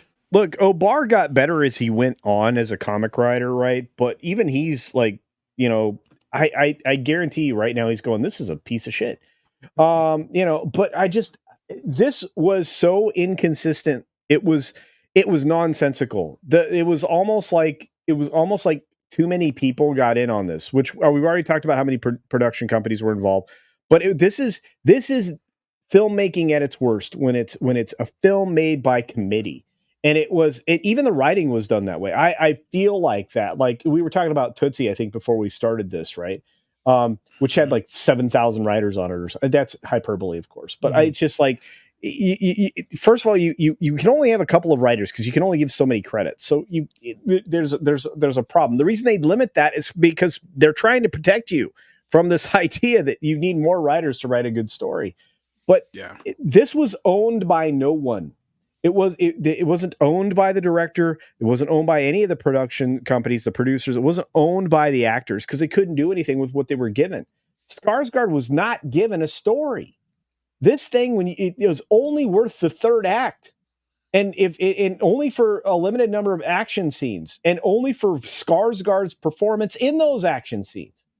There's nothing else here, and that is not a movie to make. That is an embarrassment. Look, if you want to make that, make the one act and send it out as a short for somebody to watch or break it up. They went about this the wrong way. They got the wrong people in here. They hired a model instead of an actress who's flat as a board and has the personality of a fucking stick of butter. And you shoot scenes that are supposed to be slightly avant-garde. There are a couple of Dutch angles in here that I was like, okay, stick with one format, bro. Cinematography was so bad you had shots that were blurry. I mean, I don't know if they were intentionally blurry. There was no, what do you call that? There was no vision from that side of the camera to understand that the visual style would be consistent. The dialogue was dumb. And again, by the time, and spoilers up the butt, kids. By the time you get to the third act, when you get to the end of the film, you're like, that was unsatisfying. There is not a satisfying ending to this movie. It's like you went through all that so that time would not have passed at all. And so that this bitch could rise, and he's still stuck in fucking purgatory. Stuck in the shadow realm. Yeah, it's like, yeah. I mean, I was so upset with she this. comes back to life. Yeah. Yes. Yeah. That's So not what the fucking girl's about. God damn. Yeah. I was so Was it upset. Orpheus who went into the underworld after Persephone? You know, I wrote in my notes, this is like Orpheus. He's you know, he's but he cannot bring his love because he turns and looks at her before she leaves the cave. So I don't know if that I don't know if they drew inspiration from that. I will just kind of push back, well, maybe push back a little bit with Jacob on like 1 or 2 points. One is that this love story, I never believed that this was a genuine love story between him and her. It didn't help that she FKA Twigs cannot act. I mean, she was so blank and just dead on screen. She's terrible. Yes, absolutely terrible. Why? I mean, I don't know why she was cast. She's like a drugged out hippie chick. You know what I mean? There's just like no life behind her eyes. So the girl you're talking about, her name is FKA Twigs. She's a musician from Britain who reminds me, I'm not talking about our Cassie, but she reminds me of the Cassie from the UK version of Skins. If you guys are familiar with that one, like her whole mannerisms and like her voice like reminds me exactly of, she's basically like the black version of Cassie. And it just took so much time, this supposed overwhelming love story. It just went on and on and Dude, on. it's a telenovela, Rick. It was just so unbearably boring. And there was one character that puzzled me. Well, there are a couple. One character that puzzled me was the Danny Houston, well, not Danny Houston, but the pianist that we meet initially, and I thought she was going to be like some sort of protege to him. I think she sees one of the killings, and then that's pretty much it. We never hear from her again or see her, as far as I remember. What was she doing in this? And then his henchwoman, Marion, was like, I never thought she was menacing. I never thought that she was, oh, you know, I should be afraid of her. It's like, what are you doing here except going to these soirees and trying to look menacing and dangerous as you pursue Shelley? And again, here's another spoiler. When she and the guard are beheaded, and you know, he goes up to the opera and throws their heads at the audience. First, I was more interested in the opera. I wanted to see that instead of the Of course kills. you are. Yeah. And second, I wasn't shocked. I wasn't horrified. It was like I was kind of bored by it. It didn't have any great impact, as opposed to the way it was shot. Had an issue, had something to do with it, but also it's like I really don't care about these characters. I barely even remembered their name, Marion, not the librarian, but Marion is like, oh, you know, spare my life. Why? You know, your life is not all that interesting to begin with.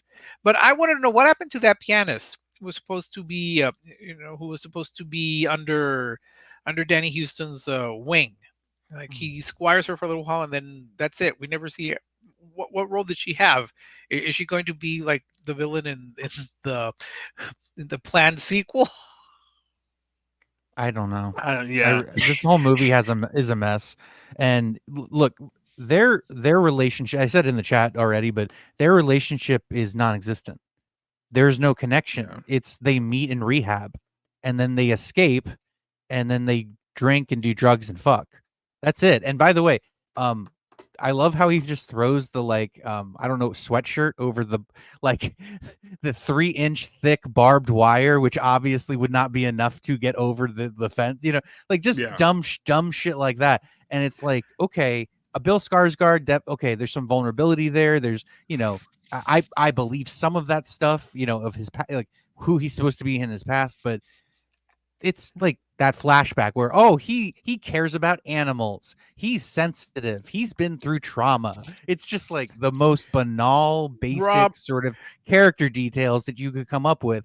And it's like, none of this works. None of it has any traction. Rob, I mean, you're hung up on that throwing the sweatshirt over the barbed wire. Yeah. You weren't puzzled as to how they could remove their ankle bracelets, like just basically just like snap them off, and yeah, that's pretty much it. No, I mean, there's a lot of problems. That's just the thing that stuck out the most. It reminded me of Fight Club, when the bag of fat, liposuction fat in the bag gets caught on the barbed wire and starts leaking out. That's just all I was thinking about during that scene. It's just like that's whole thing has been. But the thing, one thing that I was curious is like the mother, Shelley's mother, comes in with Marion to the prison. It's like, why was it a big surprise? I mean, they could have found her much easier with just like saying, find the mom, and like, oh no, my mom's coming with this person that's going to kill me. Yeah, they should know where you are. They probably would have taken you before you even hit the recovery center. So I don't get why you thought you were going to be able to hide out here when like people would be able to track you down quite easily. But hey, something has to happen if the plot requires it to. But literally nothing about this movie works. I don't think there's a single thing about it that works. And because of that, there's no traction to like build off of. It's just kind of this running in place, like, hey, we kind of have a vague idea of a plot and of character, and we're just gonna get this piece of shit out because it's been in development hell since I don't know what, the early 2000s. So people don't, and so they just dumped it. And I understand, like, if this shit's on your platter, like it's your job, like, and you just have to get it out the door, okay, like that's fine. But just well, let's get to the final. Let's get to everyone's final thoughts and ratings here, just real quick. Go ahead, Orange. Well, this is actually the final thoughts. The Crow is, the formula for the Crow is very simple. You have a couple or a person who was killed in a very wrong way. Done wrong so that they can rise to put the wrong things right. And you have, or essentially they are invincible unless the Crow is compromised. And then they return to the dead. They're not there to bring back anybody. They're only there to right, or basically to put their affairs in order, essentially, but also to allow their soul to rest, to basically fix what has been torn asunder. And it sounds to me that they couldn't even get that simple formula correct in this. Because if they're bringing back somebody who died, it's like, that's not the Crow story. Dead in Tombstone with Danny Trejo was done better, or is a better Crow story than this thing, apparently. Yeah, I'll go ahead and start with mine because I'm pretty sure that I'm going to be a lot lighter than some of you guys were with this movie. Like I said, my general reaction to this film, it just felt like a very bland action movie from start to finish. There's elements of it that could have been done better. Like there was elements of a good movie here. It just feels like creatively they just made every wrong decision they possibly could have. It's like you can tweak some things around. It probably could have ended up better just as a general movie, but it just didn't get it here. It was way too long. It was like almost a little over 2 hours. Didn't need to be, especially since she didn't bother to actually explain a lot of the characters anyway. Probably just wasted a lot of time on the editing floor there. I'm probably going to end up sticking with about a 2 out of 5 for this film. Like I said, I know, speaking from my experience, I have watched way worse films than this one. This did not make me as angry as some of the films that we've talked about on the show over the last several weeks. But yeah, it's still on the low tier for me. So yeah, 2 out of 5 for me. Wow, I got to hear what Rob has to say next, because if he doesn't have massive pushback on your 2, I'm going to be the lunatic on this stream. Well, I try to respect other people's scores for the most part. I might disagree with some of the things they say. Like, like we had a very spirited debate about Civil War, where it was just like Rick liked it a little less than I did. I liked it the most, and Jacob probably liked it the least. But we had a very good discussion about it, and so even if we disagree, ultimately that's and I like to be able to disagree. I like to be able to posit why something didn't work for me, why I agree or whatever. You don't have to justify what you're saying, bro. I just want to know what your rating is. Oh yeah. No, I gave it a 1 out of 5, which that would make it higher rated than quite a few movies this year that are on the worst of the year list for me. But yeah, this is I am, you know what? I'm being kind and not giving it a 0. You are because I would ask you, because you and I were real close on what we thought about it. What is its saving grace? That it ended. That it was fine. That it was finally over. Honestly, that's really. And other than I said this before, Danny Houston's a good actor. I think again he brings some gravitas. I think Bill Skarsgård has some presence, at least in the early part of the movie. Yep. That's really it. I really cannot come up with anything else, even like as hard as I'm trying here. And really, I like being hard on movies. I like saying most movies do not meet a level of just being decent. So, but this was a trial to get through. This was just like, okay, they pushed this out the door. They knew it was a piece of crap. They hoped that maybe it would make some money. And it just absolutely fell flat on its face. So I will give it a charitable 1 out of 5, but it is absolutely one of the worst movies of the year, top to bottom.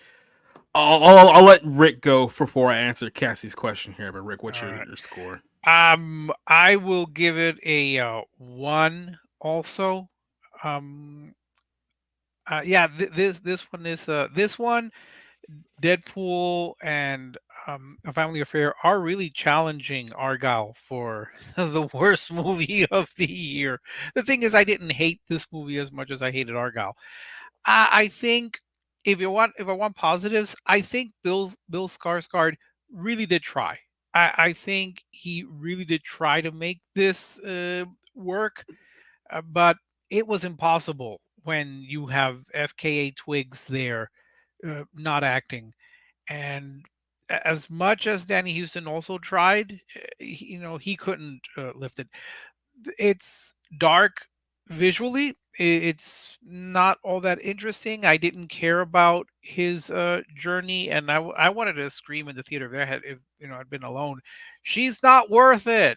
She's not worth it. All right.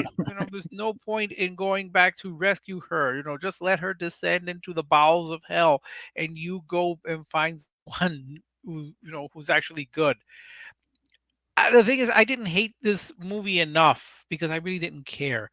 I just felt it was a waste of my time. I don't think that people who wanted to watch, who love the original Crow, are really going to care about it. So it's a 1. It is going to be in my worst list, but probably not really low on that worst list. Okay, so this is fun. See, I like being here because I get to ask weird questions like, is this better or worse than Challengers?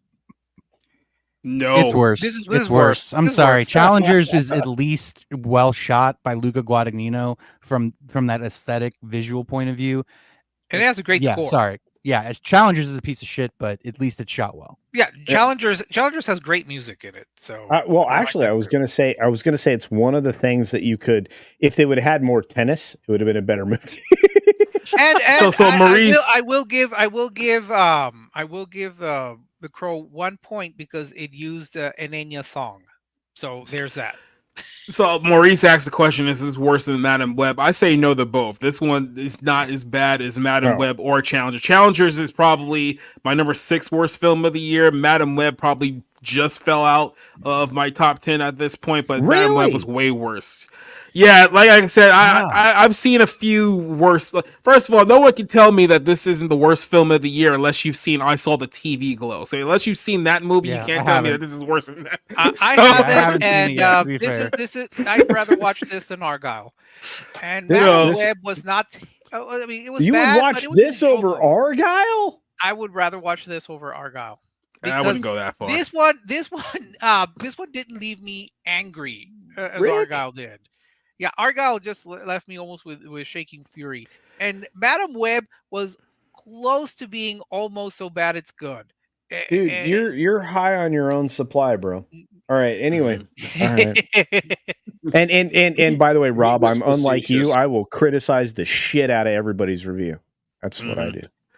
But no, like for me, I think Cassie's asked me like, why is this getting like a 2? Like I said, I just looked at it as a generic like superhero action movie. That's kind of my take to it. I don't have the emotional attachment that so many other people did to the previous film and the comic book that preceded it. So, like I said, if you don't have that, like if you don't have that attachment to the 94 film or like I said the comic book series to this, and you just go in watching this movie, you're just gonna be like, okay, that was 2 hours like of my time. Like you're just not gonna have the attachment to be angry towards it. And no, this film did not leave me angry. It's just kind of been like, that was the thing that happened. Like Babes left me angry. Like Drive Away Dolls like left me angry. This one did. Good. Yeah, this one did not leave me angry. That's crazy because and maybe it's because of my attachment to the previous film and the actual source material, which is the comics. And this is the angriest I've been leaving a theater. Like there are 2 movies in a row that made me want to lash out at humanity.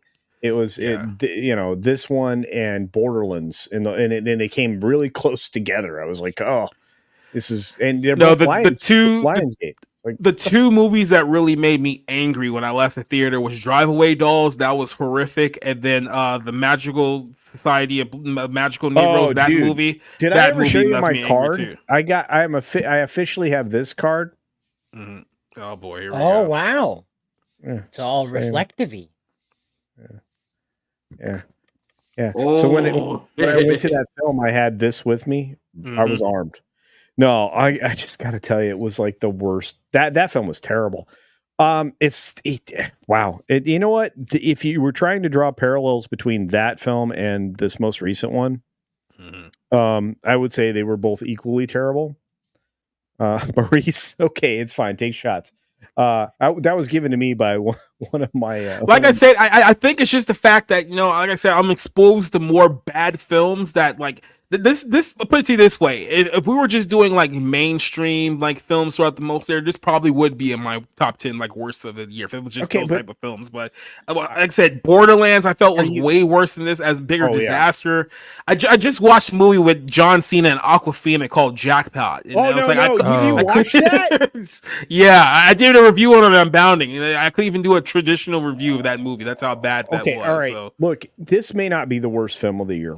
I have to give you my rating now because I got to run. But yeah, go ahead. And by the way, I really liked being here. So if I can ever do this again, I will. But I left I was angry at this movie. I really was. I was angry at Challengers too. Actually, I was like in a sense of emotional turmoil over Challengers because it was such dog shit. But no, the soundtrack didn't rescue that. I mean, but visually, if they would have just played more tennis, I think that would have saved that movie, because that was some of the best cinematography was the tennis scenes, right? The last, what was it, Rob? It was like the last 15 minutes where they're playing against each other. Those moments, like there was emotional weight there. They finally found that in that. They didn't need the weird 3-way tryst at the beginning of the movie, but they could have found some emotional weight. I fell asleep twice at it, so.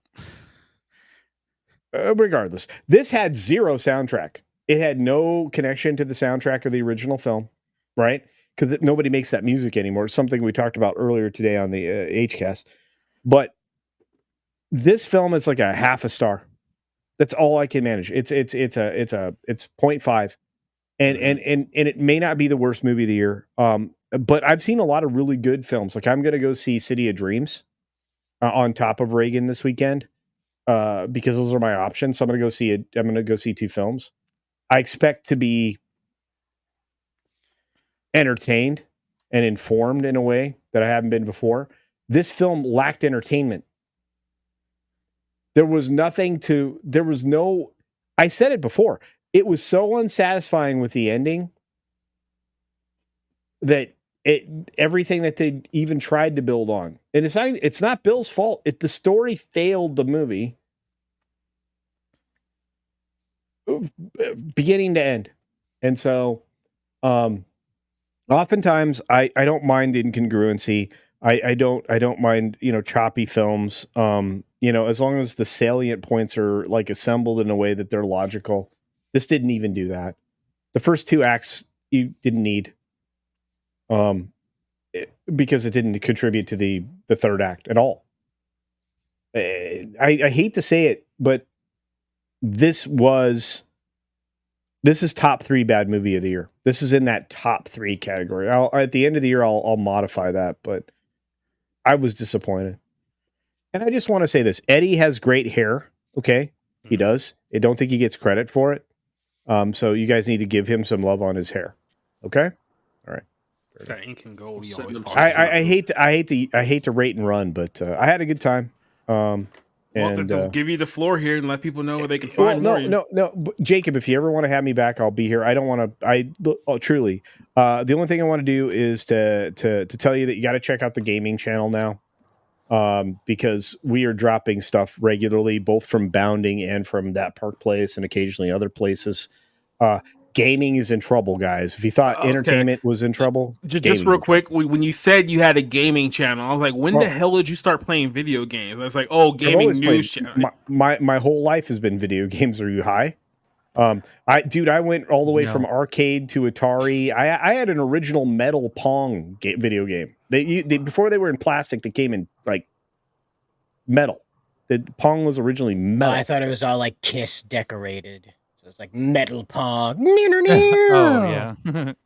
I have an Odyssey too. No, honestly, no, seriously. The original Pong controllers were metal. The thing you got was metal. It was before Pong became plastic. But no, but check out That Game Place, because we cover like all kinds of gaming stories, and again, we use everybody, So, because there's a lot of stuff in gaming you don't get. We got reviews coming out of games all the time. Black Myth Wukong, this Star Wars Outlaws bullshit. God dang, that thing is bad. I don't take the Lord's name in vain, so I was very careful there. But and so many, man, gaming's bad. So do check out That Game Place. And if you want, you can check out my channel as well. We did jump a milestone, so I'm proud of that. Saturday I'm doing that stream, so you can check that out. But these gentlemen I got to hang out with tonight, I like I said, I feel honored. I had a good time, and thank you for letting me in here. I'll never be back. Probably, I will never get an invitation ever again. So. Yeah, you're getting banned permanently. Just yeah, because I hate this movie so much. I hate this movie so much. Mm-hmm. Okay, guys, check out Cider. He's doing great work. I know he doesn't get enough credit, but Cider's done some great stuff lately. So, and Orange Hat, bro, man, dude, keep going. All right, I'm out of here. Rob, we're never going to agree, but I think you're great. So anyway, and Rick's just Thanks. Rick. I can't say nice things about him. And it was great meeting Eddie. And Jacob sometimes shows up on Sunday and says things that demonetizes my channel. So it's fun. I gotta go. I'll see you later. Bye. All right. Thank you. Take care, Culture. Oh God, now he's gone. Great God. Let's go ahead and move on to our next topic here. Let's talk about Joker 2, because apparently this is a Joker movie that is in name only, because apparently Joaquin Phoenix isn't really playing the Joker and Harley Quinn is not really playing Harley Quinn. So that's a good note for Joker 2 movie. By the way, I've made this very open and very clear. I personally do not even like the idea of a Joker 2 movie. I do not think you need to make a sequel for the first one. The first one was one of my top 5 best movies of that entire year. Like I said, 2019 was probably the last great year for films that we've had in cinema, and I just didn't think that it was necessary to have a part 2 to this one, but we'll see when it comes out in a few weeks. But yeah, Lady Gaga is supposed to be playing the Harley Quinn in this Joker 2 movie, but it's not going to be the Harley Quinn that you guys all know, because this entire DC universe and which universe fits into where, especially when the Batman films, nothing this makes sense like at all. So Todd Phillips, who served as writer and director for the first Joker movie, is back for the sequel. I don't even know how to pronounce it. It's like some French nonsense. Yeah, I knew I was going to go to you anyway because you would be the only person who would know that. But interview in Variety, Todd Phillips said that he spoke about the Joker sequel, what audience can expect from the film. Talked about Lady Gaga playing Harley Quinn. Stressed that the comic book fans should not be expecting the traditional version of the Harley Quinn character, saying that the high voice, the accent, the gum chewing, all that sort of sassy stuff in the comics, we stripped that all away. We wanted her to fit in this world of Gotham that we've created from the first movie. So basically, you're not going to see Lady Gaga try to emulate Margot Robbie in this movie. So if you're going in for that, do not go in for that at all. He also made a note here that, this Joker that they're building here, this is not going to lead into Joker facing Batman in any way, shape, or form. This is not the traditional Joker that you guys are all used to. I mean, they even kind of alluded to it like in the first one, and this is kind of like their own take on it. But with this news with the Harley Quinn, they're making it very, very clear here that, hey, look, Batman fans, don't go into this trying to compare it to the actual comic books. Don't go into the video games or the cartoons or anything like that. We're doing our own unique thing with this movie, and if you want your own unique thing, then this would be very, very well here. So we all know the story of Harley Quinn. She was a Brooklyn psychiatrist who fell in love with Joker, was certifiably insane, absolutely obsessed with the Joker. That's been her whole big origin of the character. Over the last several years, they've tried to modify Harley Quinn so that she's not attached to the Joker anymore, because the fat horsewomen who write comic books these days, they don't like Harley Quinn being attached with a man and being associated with a man. So they've tried to liberate her Harley over the last several years, and yeah, that just has not worked at all. So one thing I just want to stress here is that now don't go into this thinking you're going to get anything remotely associated with the comic books. That is not what's going to happen here. So I'll go ahead and start this one off of you, Orange Hat. What are your thoughts on Joker 2 essentially not really being about the Joker or Harley Quinn, kind of in name only? What's your thoughts on that? I think that all it really is taking a different look. I mean, they've done that, or look at Nolan's Batman. It was a more grounded film. It wasn't super Bane that freaking roids out and nearly kills Killer Croc and then busts up Batman's back. No, it was a more grounded film. This one is semi the same formula. Now, do I believe that it is absolutely unnecessary? Absolutely. I do believe it is absolutely unnecessary. They did not need to make this film. They're making Harley Quinn essentially a darker version, from what I understand. They are stripping away all the cutesy cuddly that they have put on her over the years. I mean, she was originally introduced in the animated series, which was, they should have kept that clown or that Harlequin look. Instead, they went with that or with a pirated Debbie version Harry. of that thing.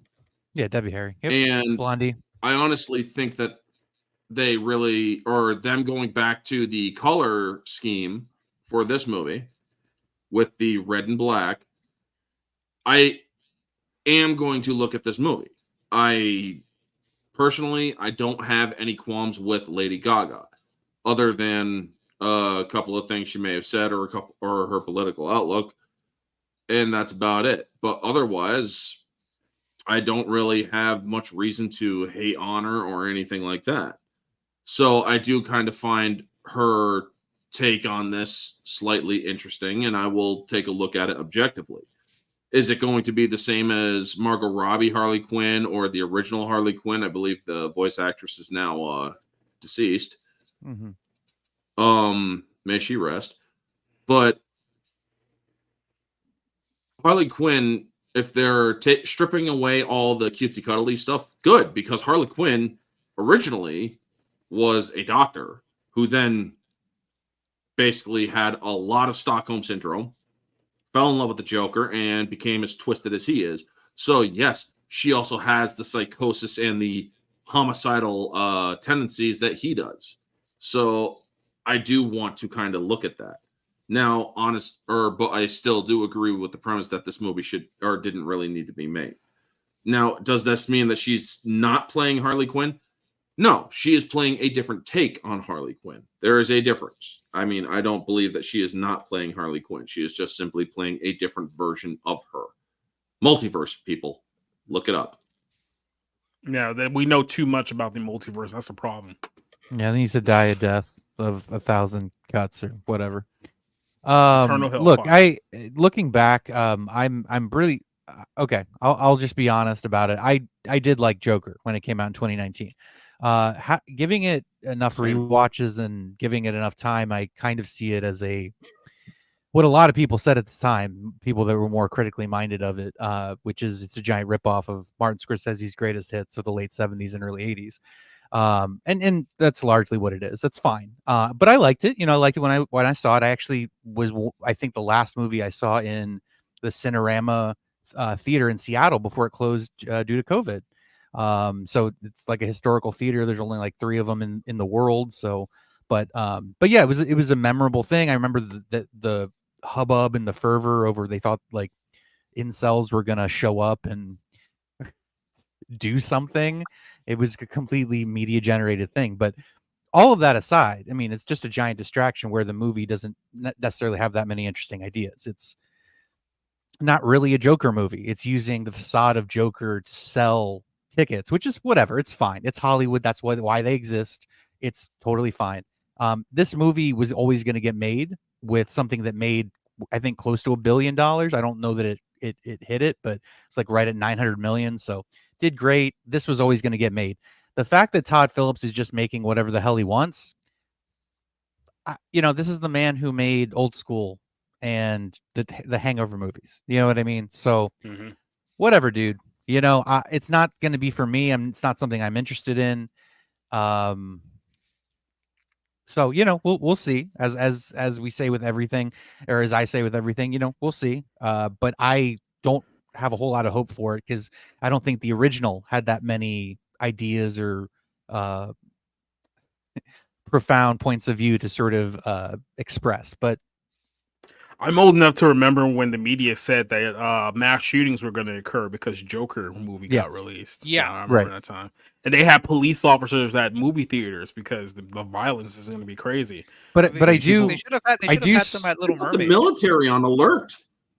I do sort of resent this postmodernist like thing where it's like, oh, this can be whatever I want it to be, kind of thing. And it's like, okay, then that's fine if you're putting on, an art gallery of your paintings. You're making a movie, dickhead. So maybe stop playing around with these like known commodities, these pieces of intellectual property by being like, oh hey, here, it's a thing you like. Hey, oh, it's not. And again, I'm the one against all this shit, all the franchise, intellectual property, reductive fucking storytelling, and so like I'm ready for it to be over. So if it's halfway interesting, great. I'll be there. I don't think it will be, just based on my ability to kind of call balls and strikes when it comes to upcoming movies. But again, like everything, I hope it's good. Cider, what's your thoughts on kind of the first Joker movie and what you think about going into this in the new one? Well, both of these were just bad ideas. The reason why that first one took over was because there's a lot of just sad people in the world. There's a lot of people, lonely people in the world that identified with what the Joker went through. That character that Joaquin Phoenix played, that is not the Joker as we know him. If you want to step back, this is now, if you see the Joker as like he's a failed comedian and kind of crazy, a little screw loose, then you understand that the Joker is not meant to be Batman's adversary in its original conception. It's just the story of a man with mental capacities that are not fit for the situation that he finds himself in, and that is the Joker. That's the game that it was trying to play, like Starman. It wasn't necessarily about Superman, that kind of joke. And so, it's layered. But honestly, I think the situation that you find yourself with in number one is it's trying very hard to stuff Batman in there without Batmaning, because the story, they want to focus again on the original screenplay before DC came in and peed on it to claim it. Number two is a compounding of this problem. Just like it was mentioned earlier, I think Rob said it, there was no reason for a sequel. There's no... The character is meant to be a very sad individual, a struggling individual, and he's supposed to go out and have his moment. And in that moment, he's supposed to die.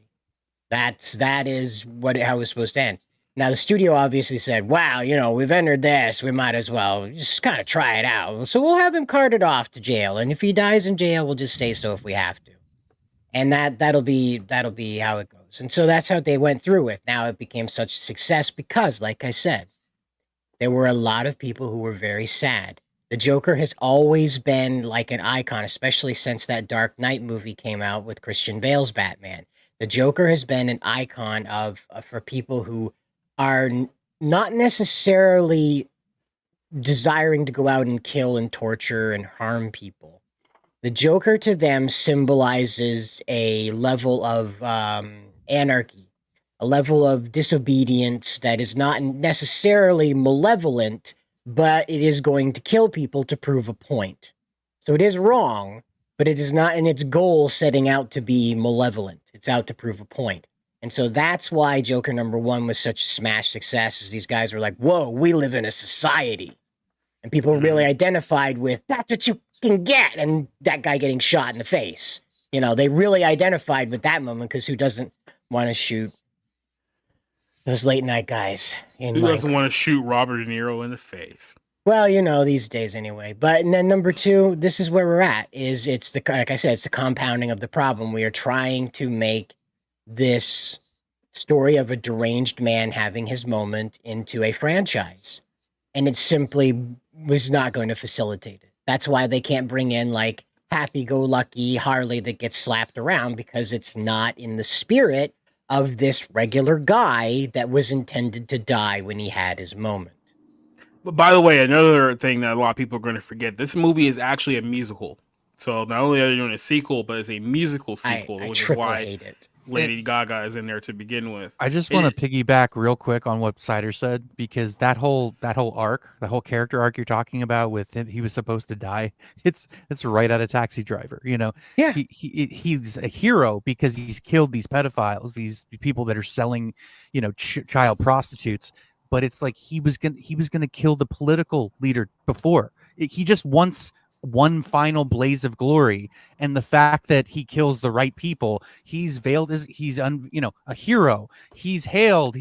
But he's gonna do it again because he's just looking for that death wish, basically. And that's really what's at work here. And that's the brilliance of the movie Taxi Driver, where it's like, oh hey, let's profit off of our own blatant like cynicism. And it's like an action figure out of like an anarchy. It's like the most sick, reductive, sort of cynical commercialism, and that's why it's just like, okay, I'm done. I saw The King of Comedy for the Summer Under the Stars series. It was a Jerry Lewis night.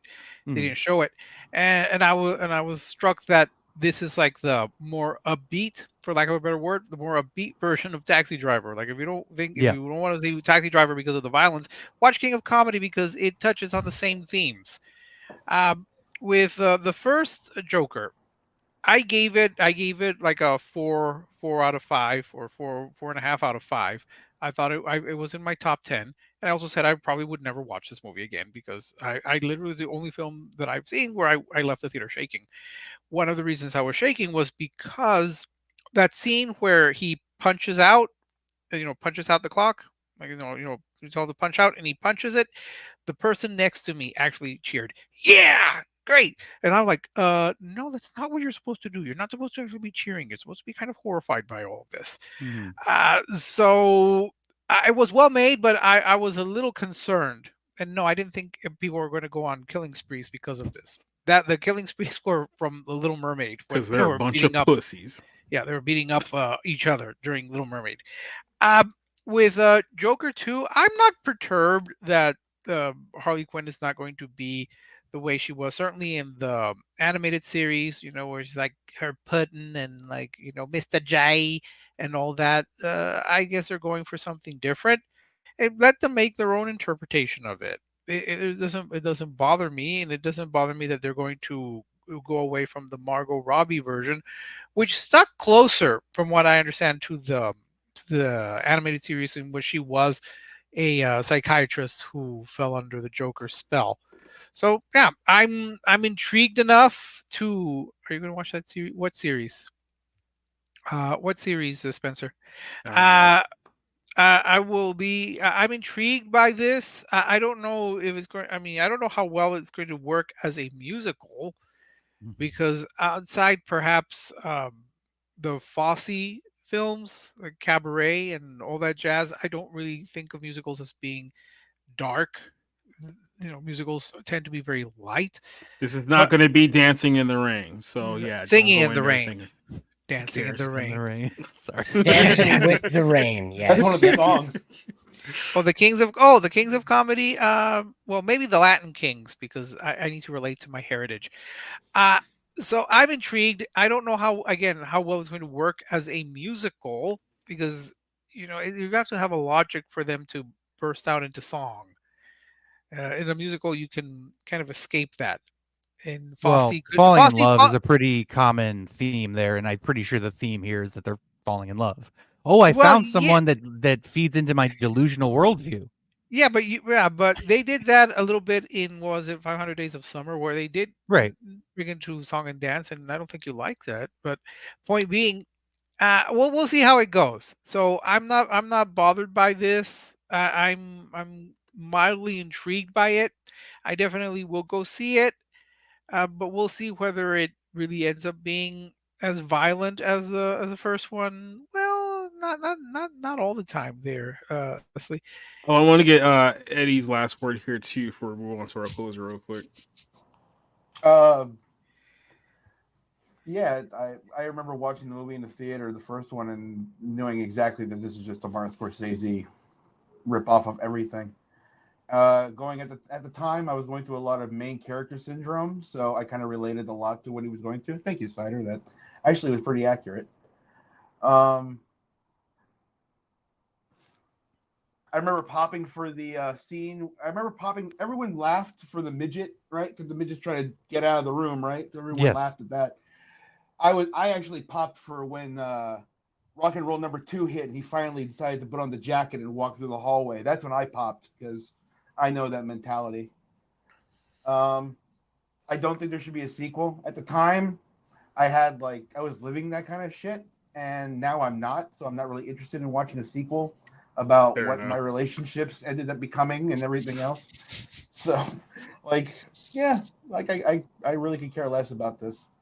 And the fact that Lady Gaga's in it's even less of a reason for me to watch it.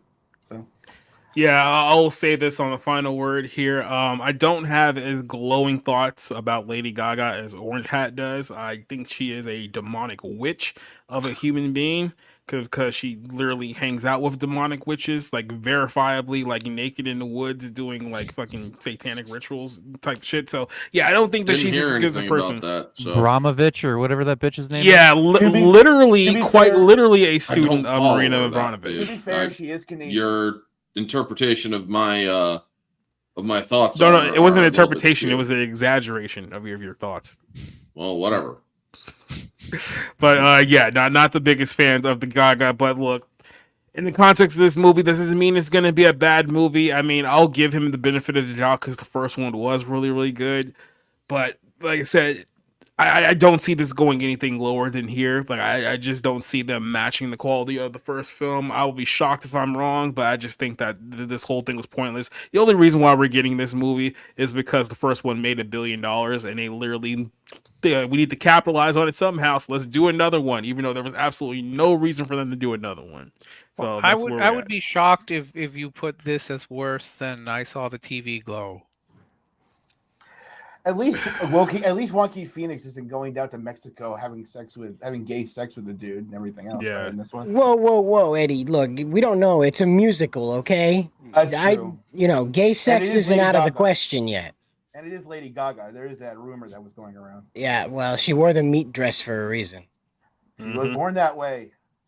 Sure, she was. Just for the record, A Star Is Born 4.0 is vastly overrated. It's the third best version. Yeah, well, duh. You have the 30s version, you have the Garland version, and of course it's better than the Barbra Streisand version. But yeah, it's a movie that's been remade 4 times, but I do think it is a pretty good movie. No, I was not impressed. Yeah, I was not impressed, but it was you, fine. But no, it was Garland. Silence! kill you. Garland. And we're going to talk about our last topic of the night, which is Hulk Hogan getting blacklisted from his biopic.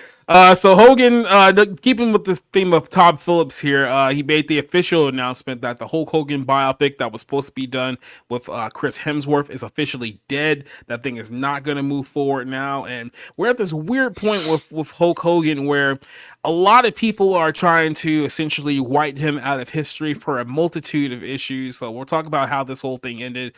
Hulk Hogan, if you guys recall, literally just a few weeks ago came out at the RNC to endorse Trump and got rave reviews. And then about a week or two ago, he did a little video at his bar in Tampa where he was drunkenly talking about Kamala Harris, not knowing if she was black or like Indian, because nobody honestly knows if she's black or Indian. But he was racist when Hulk Hogan said it. So literally like a day or two after that whole thing happened, Tom Phillips made this announcement here saying that the Hulkster movie, which let's be honest, has probably been on ice for quite some time anyways, probably not going to happen. It said this one is one that they've been talking about since like 2019, around the same time as Joker. Simply didn't work out. Says that Todd Phillips previously announced the biopic is no longer in the works. 5 years of it's still in the works, probably. Yeah, definitely not going to happen here. Where is this exact quote? It's like it's not going to come together for me, which is he said for him. Some people tried to allude to this to say that, you know, well, maybe somebody else will pick it up. I do know that Ben Affleck and Matt Damon were in talks of doing their own Hulk Hogan movie, and from what I heard, I believe somebody in Hogan's camp was like threatening to sue them, because I don't know if it was going to affect their placement with this movie or if they were going to do a Hulk Hogan movie that was going to portray him in a much more negative light, which wouldn't be surprising given those two either. But yeah, here's the rumors that Ben Affleck might give us what we sure be a very nuanced portrayal of the professional wrestler in the Killing Gawker movie that he and Matt Damon has been circling at the moment. Hogan remains a larger than life figure. But here's the issue here with Hulk Hogan as this movie is falling apart here. Hulk Hogan, his image has definitely been completely shot up here in the last 15 years or so. Because you remember, the whole thing happened, it was like several years ago, there was a sex tape that went viral, and he was talking about his daughter Brooke was dating some rapper at the time, and he ended up dropping an M-bomb or two during that whole thing. So of course that got him in trouble with the WWE at the time, who completely removed him from all of their stuff for about a good period of like several years. Everyone claims that they hate Hulk Hogan now because he said the N-word in that tape that was taken in like 2007, and I want to say that it was. They eventually brought Hogan back because he's just too big of a name to keep away, especially when there was other, you know, companies out there who wanted to take him.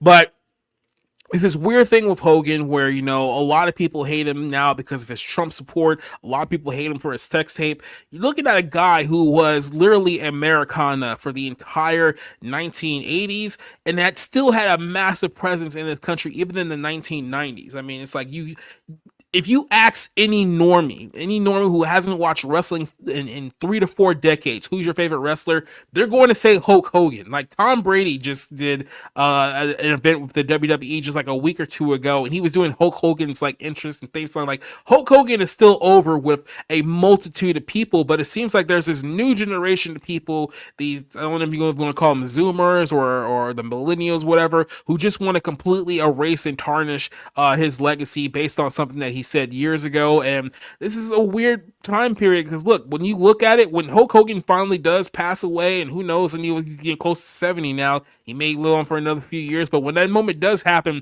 there are going to be people out there celebrating his death because their only institution of Hulk Hogan was the Gawker tape. It wasn't, you know, the Hulkamania of the 80s or the NWO Hogan of the 90s. And even when he came back in the 2000s, he was old as fuck, but he was still over. Like they have no context of Hulk Hogan as a performer. All they know is that, oh, he's a Trump supporter, he said the N-word, so we're just gonna hate him now, and this is like where we are. And it's weird that now Hollywood, that you got the Todd Phillips movie that's pretty much fallen through here, and then you have the Ben Affleck Matt Damon one, which I can only assume is not going to be nearly as flattering as the Chris Hemsworth one was going to be, especially since those two were at the helm of it. So you got this building thought and narrative that no, Hulk Hogan is probably going to be viewed worse than Chris Benoit when it's all said and done, because the same people who hate Hulk Hogan are still trying to make an argument for Benoit being in the Hall of Fame, even though he killed 2 people, including his own 8-year-old son.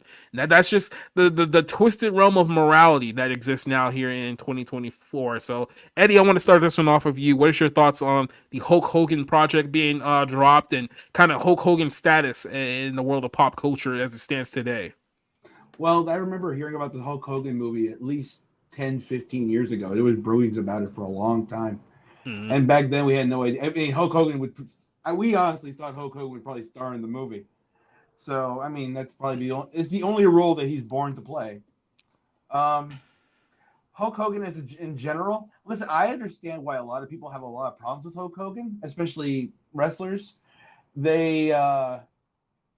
Hulk Hogan got in the way of a lot of careers getting bigger than they should be. And Hulk Hogan got in the way of a lot of things, like, monetarily, and how things should be pushed and how things should be booked the right way and all that. That being said, he is an absolute icon, and beyond wrestling, he is Americana as apple pie and Norman Rockwell. I'm surprised Norman Rockwell didn't make a painting of Hulk Hogan to begin with. I'm surprised that the movie's not going to be made, but I'm kind of glad too, because I can only imagine what they're going to do. They're going to try and make Gawker the baby faces in this. I'm sure they're Woodward and Bernstein and all this other garbage. Like, no, Gawker is a complete shit site, and the greatest thing Hulk Hogan ever did was take that site and completely burn it to the ground. Yeah. And good for Hulk Hogan. I hope he continues on. I want him to slam Kamala Harris. He deserves to. I remember when he picked up the big giant Ugandan giant Kamala, and that was amazing. He was 360 pounds. Kamala Harris is at least 200. So, good job for Hulk Hogan. Good job, brother.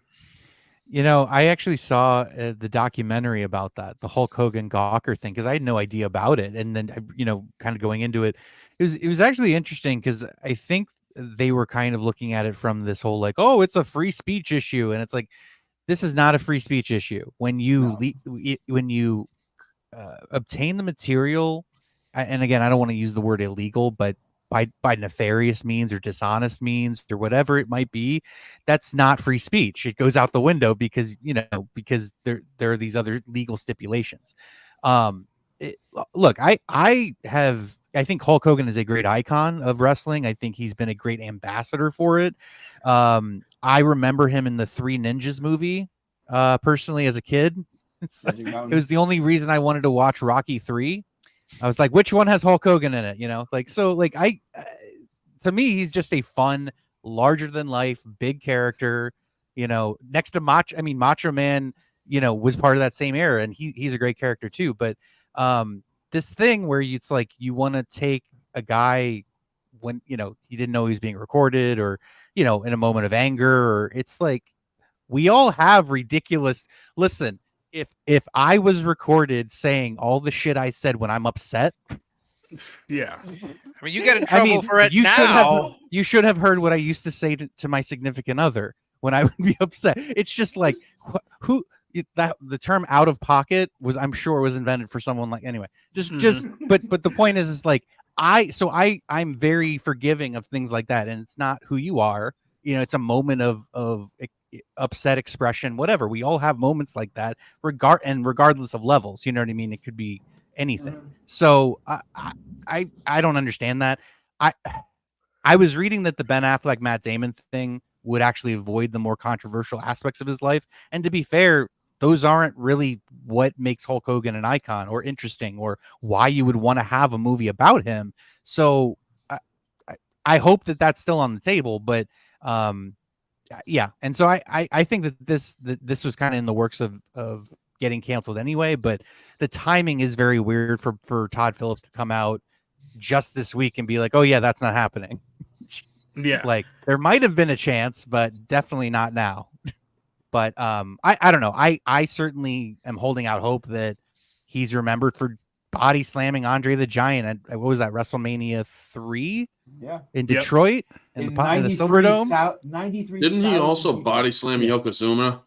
Or Yokozuna? Maybe. Yokozuna at Yeah. WrestleMania 8 in front of the Caesar's Palace. No, that was actually 9. WrestleMania Yeah, he 9 picked him was up a little Nine. bit and tossed his fucking ass. I'm sorry. I mean, you talk about like Hulk Hogan's great. WrestleMania 8 was him and Psycho Sid. So, Yeah. I mean, you talking about great moments that Hogan has presented just in wrestling alone. Like I said, WrestleMania 6 is the one that I don't think gets enough play. It's like you had Hulk Hogan and Ultimate Warrior, the two biggest names in professional wrestling at that time period, who were both baby faces and both super over like crazy. And I believe they had like 67,000 people in the Sky Dome in Toronto that year, and probably, in my estimation, probably the greatest WrestleMania main event of all time for what it meant culturally at that time period. And yeah, like I said, Warrior is a guy who, to be fair, Warrior was very difficult to deal with, as a wrestler. He caused like a lot of problems and whatnot. And then he said some not so flattering things after the fact, mostly about the gays. But I mean, he still, for what he meant during that era. And like I said, modern wrestling fans hate him too. And you talk about what, like I said, you mentioned the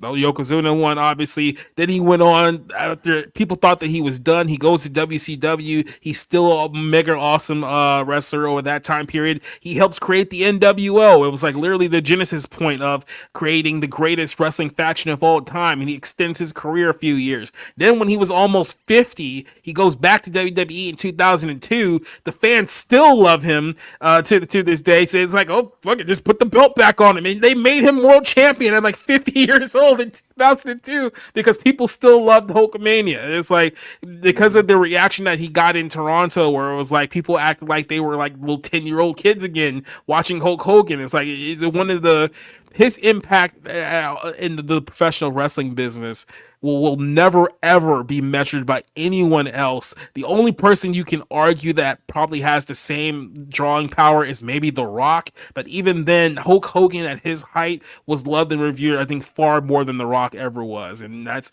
something that, and I think it's very interesting that we are looking at a realistic time period where those two guys, Vince McMahon and Hulk Hogan, are going to be fundamentally hated by the portion of wrestling fans that are still left today. But for the normie fans, the cultural fans, the ones that have been around like forever, they're never going to stop loving Hulk Hogan. People are literally marking out at the NRC a few weeks ago when Hulk Hogan like did his thing. That's how much of a draw and how much cultural power he still has to this day.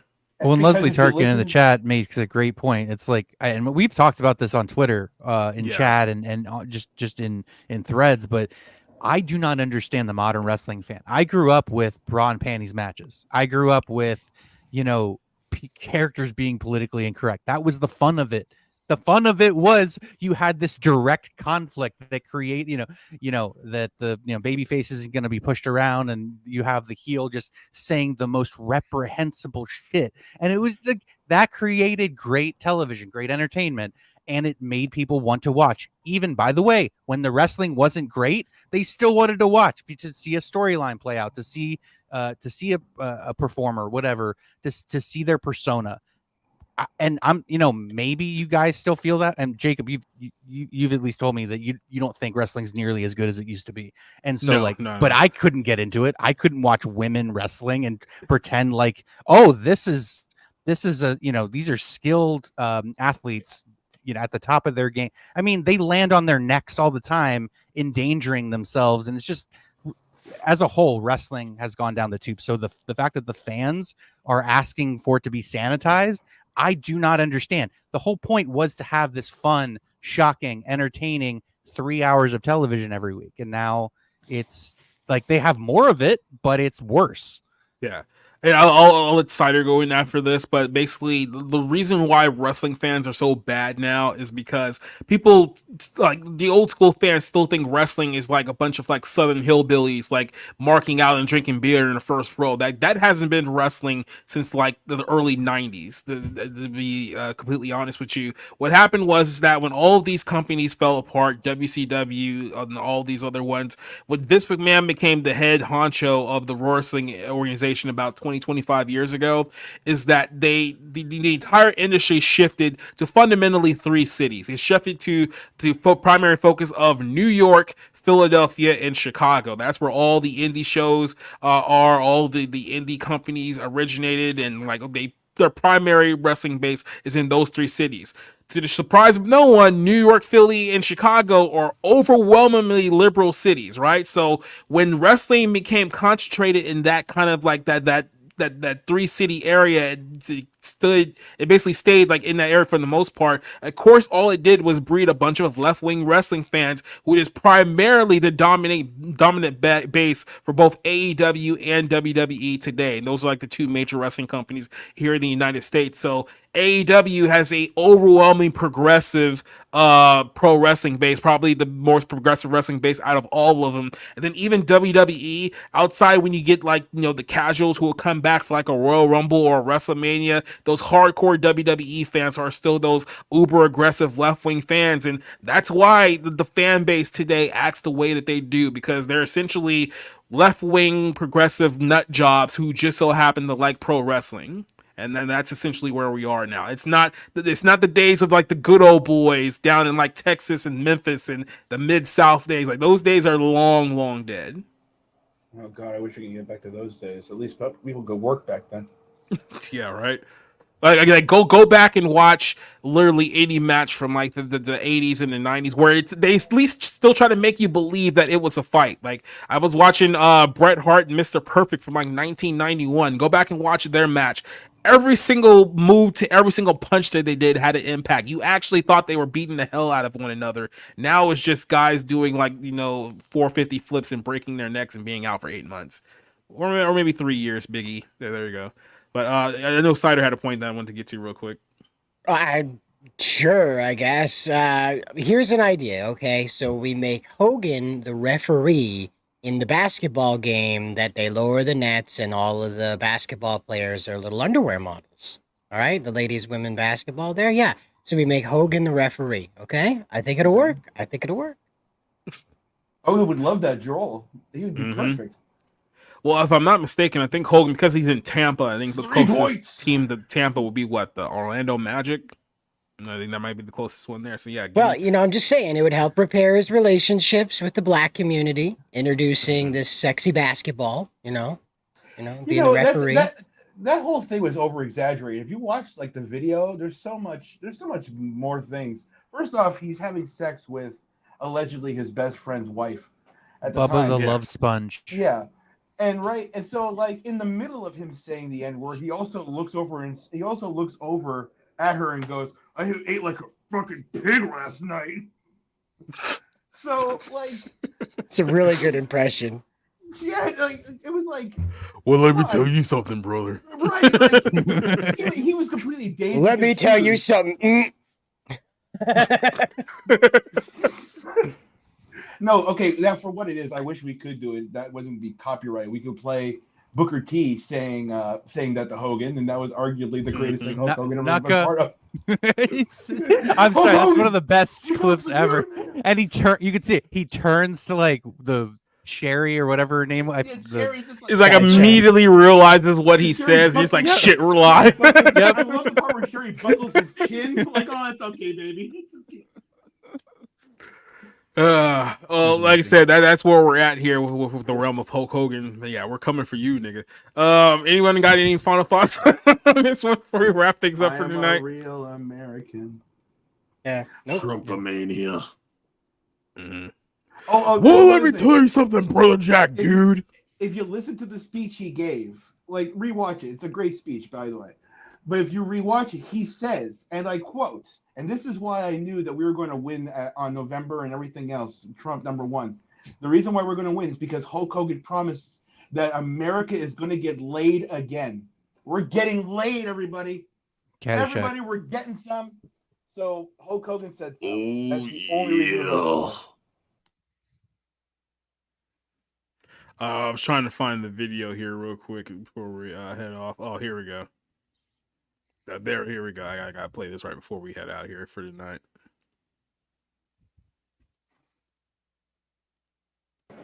When they took a shot at my hero, and they tried to kill the next president of the United States. Enough was enough. And I said, let Trumpomania run wild, brother. Let Trumpomania rule again. Let Trumpomania make America great again.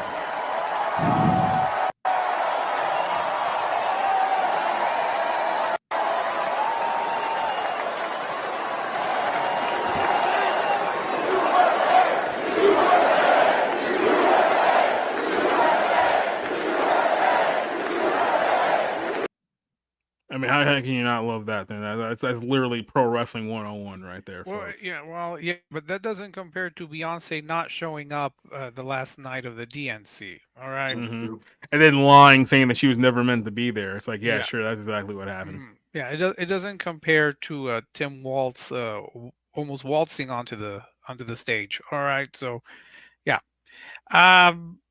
I feel bad for him if he's not going to get his biopic, though I don't know if I would watch his biopic. I don't know if his life is that filled with so much drama. I mean, I couldn't. It was a pro wrestling locker room in the 80s. You know how many movies you can make out of that alone? Well, I mean, I saw the Iron Claw. That was enough for me. Thank you. Although I imagine that it's not going to be as depressing. Yeah, I really don't have an opinion on this. I probably wouldn't. I probably wouldn't see it. But hey, for his fans who do want to see it, maybe someone will pick it up. And yeah, I mean, the positive is that Ben Affleck has a lot more free time now to devote to his career. So there's that. He looks. I guess just to answer that real Yeah, he quick, and does. then we'll sign off. I know Ben Affleck left J-Lo or J-Lo, whatever the one happens. It's like people are trying to make it seem like that Ben's the problem here. Like literally, J-Lo has like more men that have been inside of her than like Fenway Park on a Friday night against the Yankees. Like, She's been married can we only stop 4 pretending times. like J-Lo's not the problem here? How many times she's been married? Like A-Rod. 8? 4. And then on top of that, she's from the Bronx, so Fenway Park, really? That's even double a dig. Yeah. It's, 4 times that we know of, and then she was also associated with Diddy at one point, and Alex Rodriguez. I mean, there's a whole lot of. She was with Diddy during the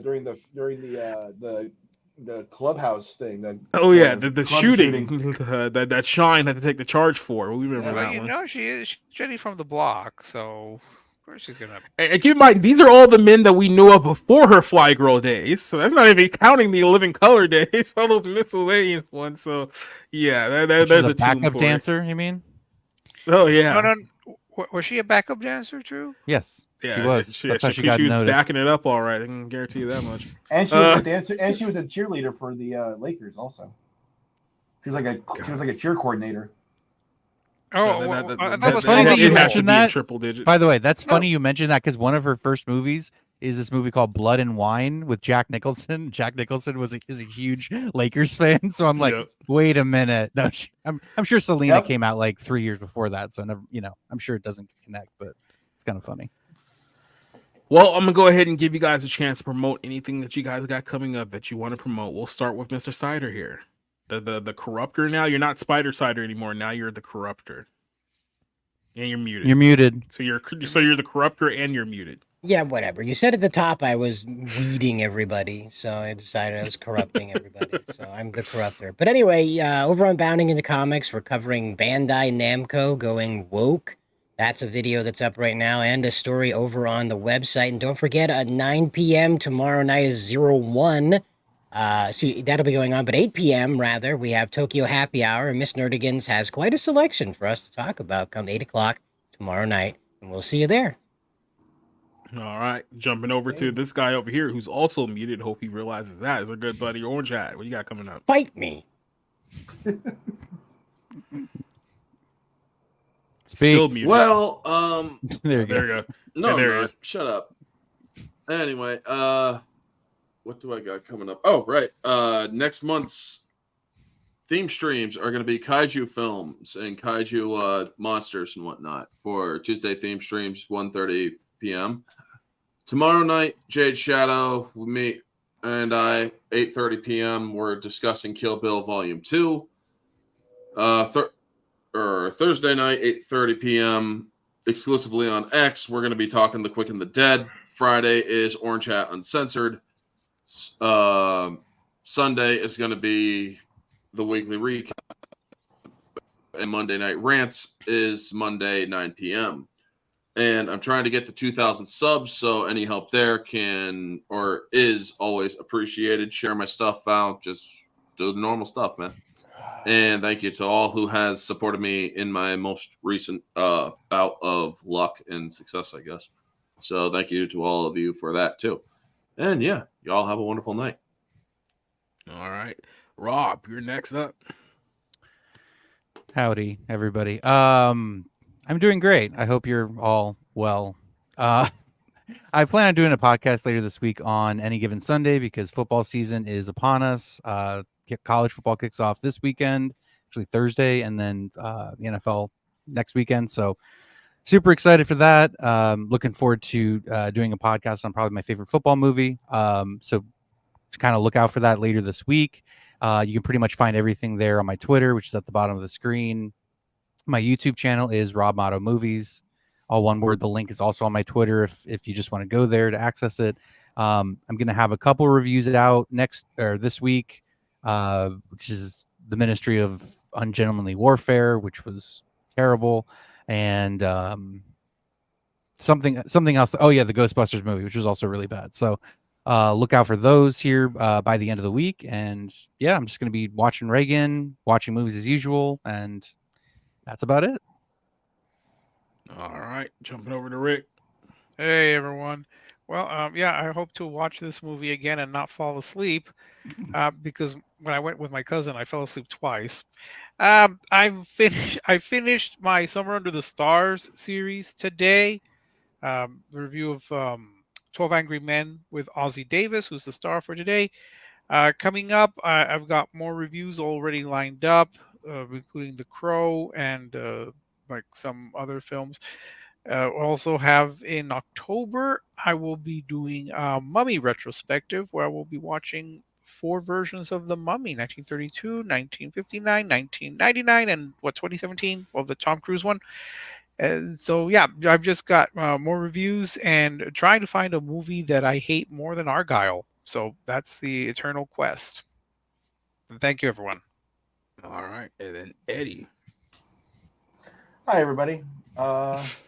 I wanted to say that arguably The Crow is the worst movie I've seen this year. I'm tired of watching movies of everybody like trying to reinvent, their film projects from college. It's really, really annoying. I didn't like this version of Fight Club, even with its pink fucking underwear. Let me see. I got nothing really to plug. I'm still working on my my sex project, and let me see. You could catch me on X at Eddie Brock _YT. And yeah, thanks for joining us. All right. Letting you guys know what I got coming up. So I'm actually going to be out of town for the next few days. I'm heading to Tennessee on Saturday. I won't be back till Tuesday. So there won't be a Friday show. There will be episode 59 of The Bible Lens. I just recorded it before I did this show here today. So it will be an exclusive video that'll be released on Sunday. So if you guys are looking for your Sunday show, you will get it this week. If I already recorded, it's already in the can. So look out for that. And then I will be back here next Tuesday in time for the next episode of The Bar Room when it's all said and done. So thank you very much, everyone, for joining us here. Shout out to Culture Casino, who was here a little bit earlier as well. To everyone who joined us on Rumble, over Keith over there on Twitch and on YouTube, thank you very much for joining us. We're going to hit the outro and get out of here. Adios, goodbye, and good night. Okay. Oh.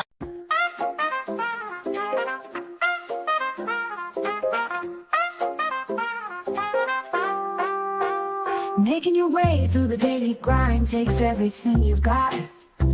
Taking a break from all your worries sure would help a lot. Wouldn't you like to tune away? All those nights when you're feeling low, the rent is overdue, and your coffee maker's broken, your luck just seems to skew, and your boss is always on your case. Sometimes you wanna go where everybody knows your name, and they're always glad you came. Wanna be where you can see our troubles are all the same. You wanna be where everybody knows your name. Roll out of bed and you feel the dread. The morning's looking bleak. The morning's looking, and your internet is down again. You haven't slept all week, and your car just broke down on the way. Be glad there's a place online where you can feel at ease. In the Barroom Podcast, friends, we share our thoughts and teas. Every story shared, every laugh so free.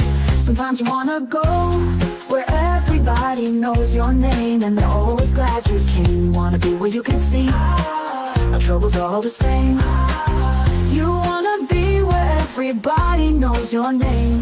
So here's to the moments we all hold dear. In this ballroom of the airwaves, we've been so near. Every story shared, every heartfelt cheer. It's more than just a podcast, it's where we steer. I still don't feel like I know how to shoot these things.